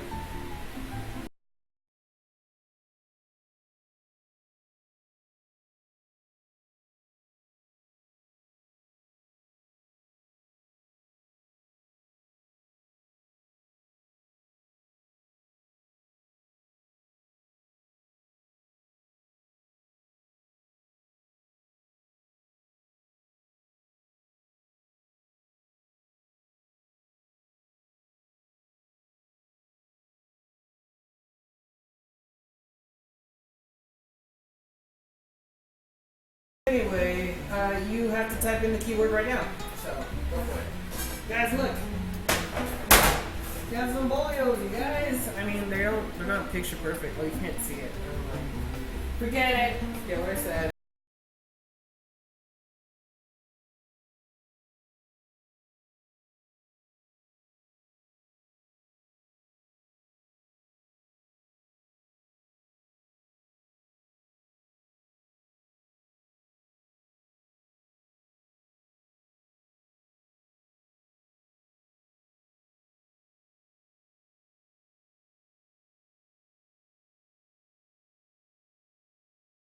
Menudo, ¿y dónde están los bolios y la pancita? Ya me dio hambre.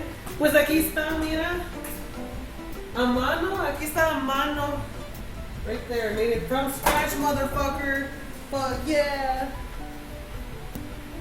By the way, do you want the translation of what he said? He's like, oh my god, that's menudo, and where are the bolios? And the bread, and I'm so hungry. That's exactly what he said. Okay?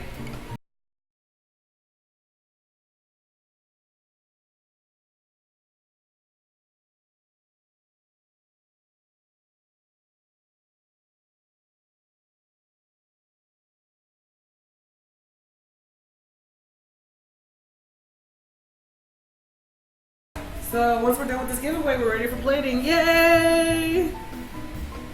I have a sopapilla recipe we make that is filled with beef/cheese or chicken/cheese. The bread is so light and flaky. Best topping is just drizzling honey on top. Ooh, that sounds so good. Oh, the drawing's for a $20 Steam gift card. $20 Steam gift card.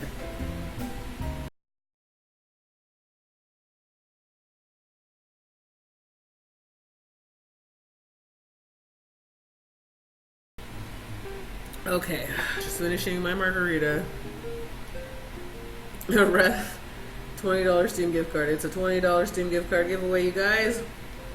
The rules are that you have to be following the channel at the time that you win. You have to be present to win, so you have to respond to me within an hour and you have to respond to me within a minute and a half of winning the prize in chat. And then I will send you a Twitch message afterwards. So follow the channel, say the keyword, say hey when you win. Okay, you can do all three. We're gonna do this, okay? We'll have a good time. You guys have a minute. Uno minuto.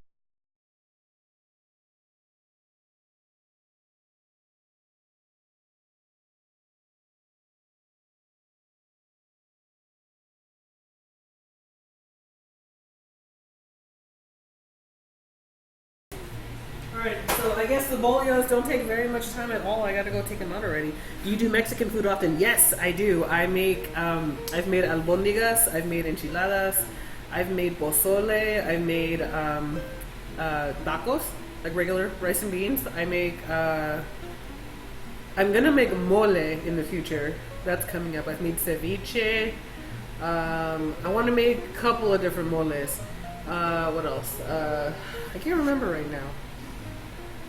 Do we have to say what we went? No, you just say hey hey. Say hey hey or whatever.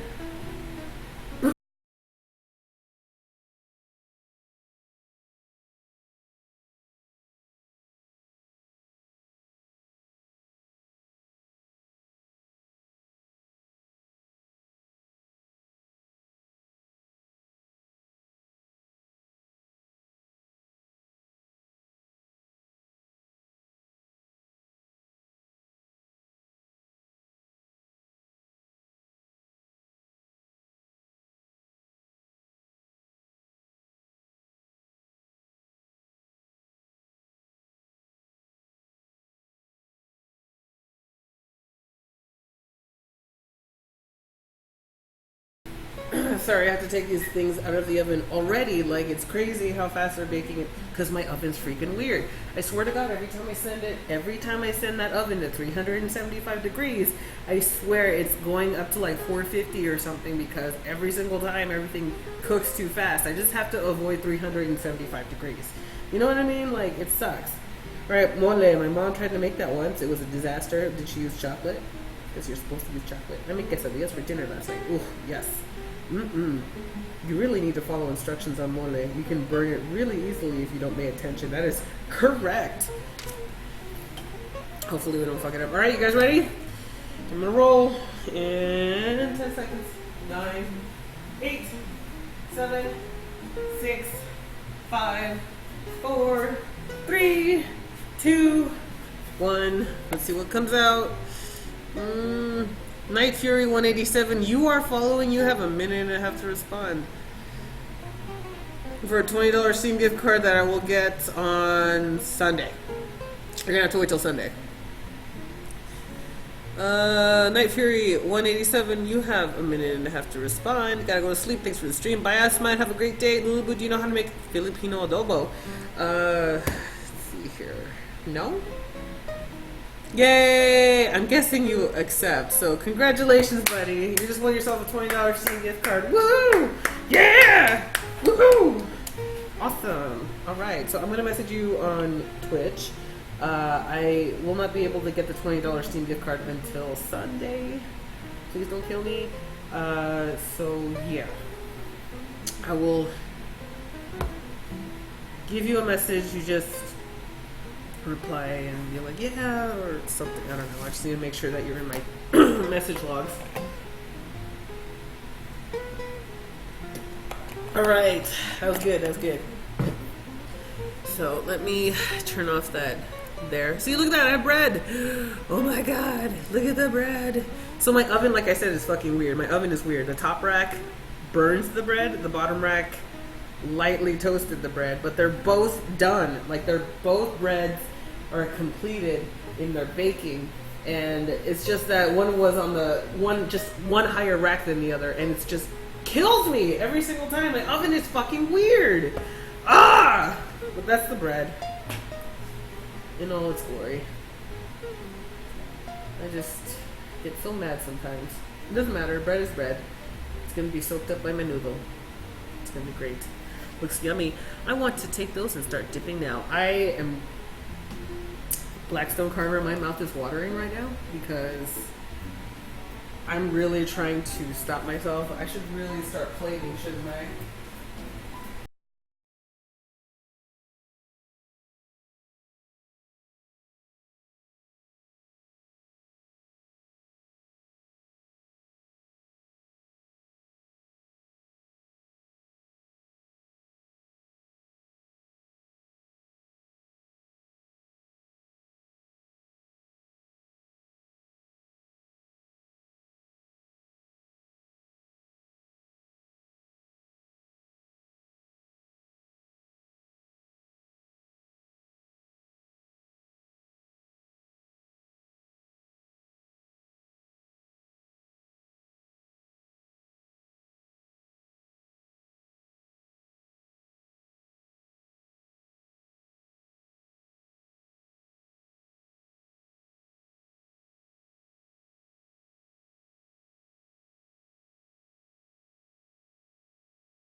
So we're gonna get our little menudo, basket menudo stuff going. So here's the deal.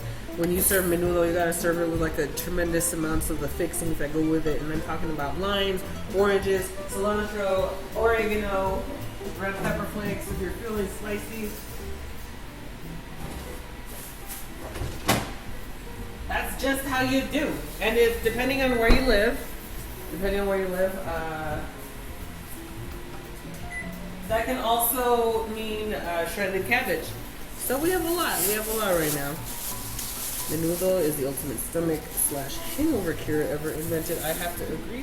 A lot of people are biased, so they're like, hey, bitch, I don't believe you. What the hell's menudo? Who the hell would eat beef trap anyway? Well, there you go. There you go. Alrighty, so God, Lou's getting drunk, you guys. Alright, so there's our lime wedges right there. Okay.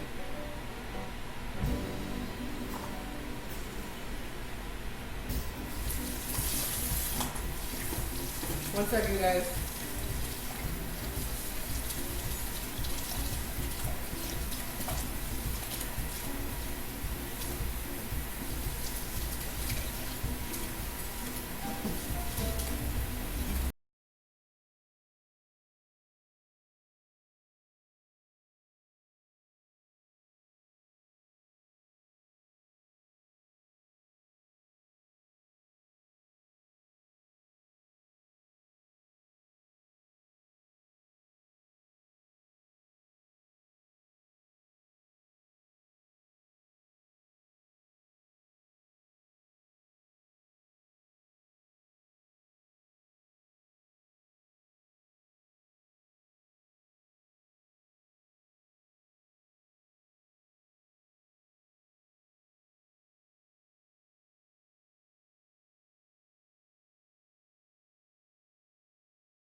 Freaking fan of cilantro in my menudo. Some people don't, obviously because of the whole genetic thing, but otherwise, not a lot of people use cilantro anyway, even if they do like it.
When I make guacamole, I put salt, pepper, tomato, and onions. What else am I missing to make it taste better?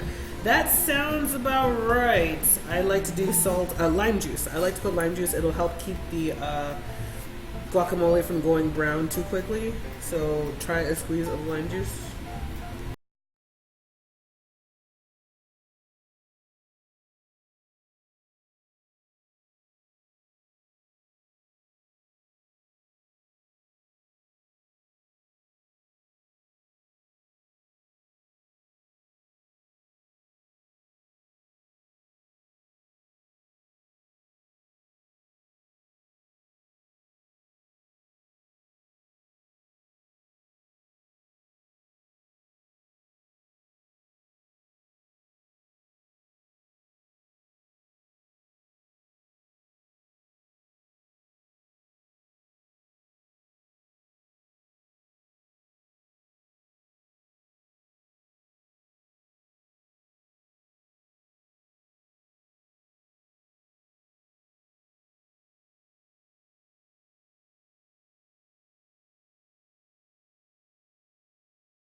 Probably one of my favorite things to eat in the whole wide world.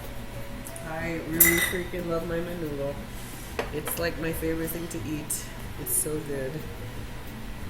I used to use those spice packets from the grocery store, but I think it's best to make it from scratch. Yes. Yes.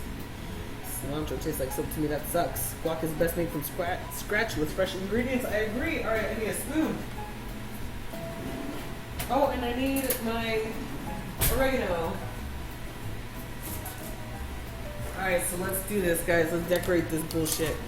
Alright, so we're going to start with the onions. It's going to go in the middle. Nice little pile. Cilantro on top of that.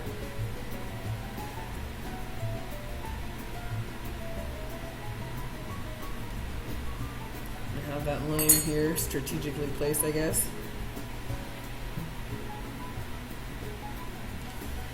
Okay, let's see here. Oh, oregano.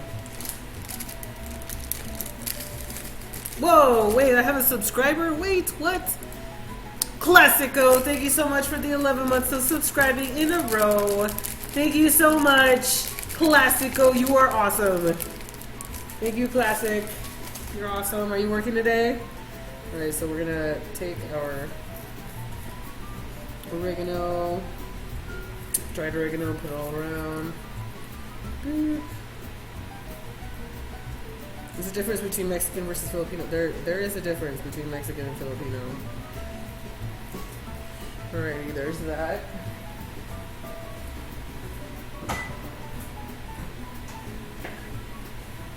I gotta take a picture, guys. I gotta take a picture. I have to.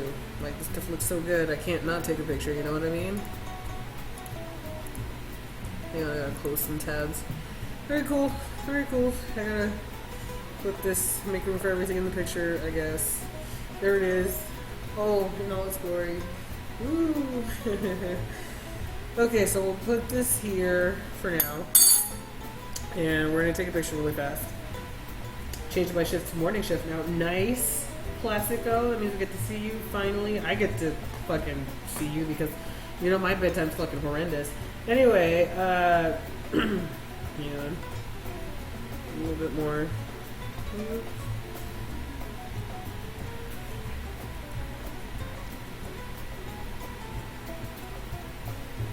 Got it. So I put my pictures up on social media. If you guys don't know, I'm on Twitter. I'm at fail_Lula on Twitter and on Instagram. And Bolio Red. Help a sister out here and please spread this food far and wide on the Twitterverse, please. I would appreciate it. Scratch. Let's see here. What is this? Food? Mexican food. Food. Hashtag Mexican food, I guess. Homemade.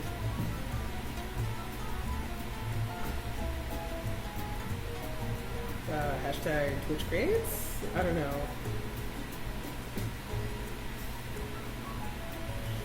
There it is. I'll put it in theirs. I want to take a screenshot. This is not wow. For those that never had Menudo, you don't know what you're missing. It's so fucking good. Alright, it's time, guys. It's time. Pick this back up. Hashtag food porn. You're right. Alright, so we put some lime in there. And, ooh, that's a lot of lime. Okay, I'm so ready for this. Let's look at the inside of this Bolio bread. Oh my god, yes, that's Bolio bread right there. Look at this. It's so good. It's turned out so good. And it smells amazing, and it smells the way it's supposed to, so this is good. This is really good. Alright, so what I like to do is I like to take the bread. Oh my god, my mouth is watering so hard. I just like to take the bread, soak up some pieces of hominy in there. Mmm. Oh my god. I'm so glad I did this today. This is so good. Mmm. Everything tastes exactly the way I wanted it to taste. And it is so fucking good, and We did it, you guys. I can't even. We did it. We did it! Yes! Oh, God, this is so good. You too can make your own menudo. Ask me how. It looks really good. It is really good. I hate you so much. All the love in that comment. I'm not kidding. It turned out exactly the way I wanted it to. You know when you believe so hard what you want to eat? It's so fucking good. Oh my god. This is dangerous. This is so good. I don't know what to say, you guys. This is my favorite cooking day right now.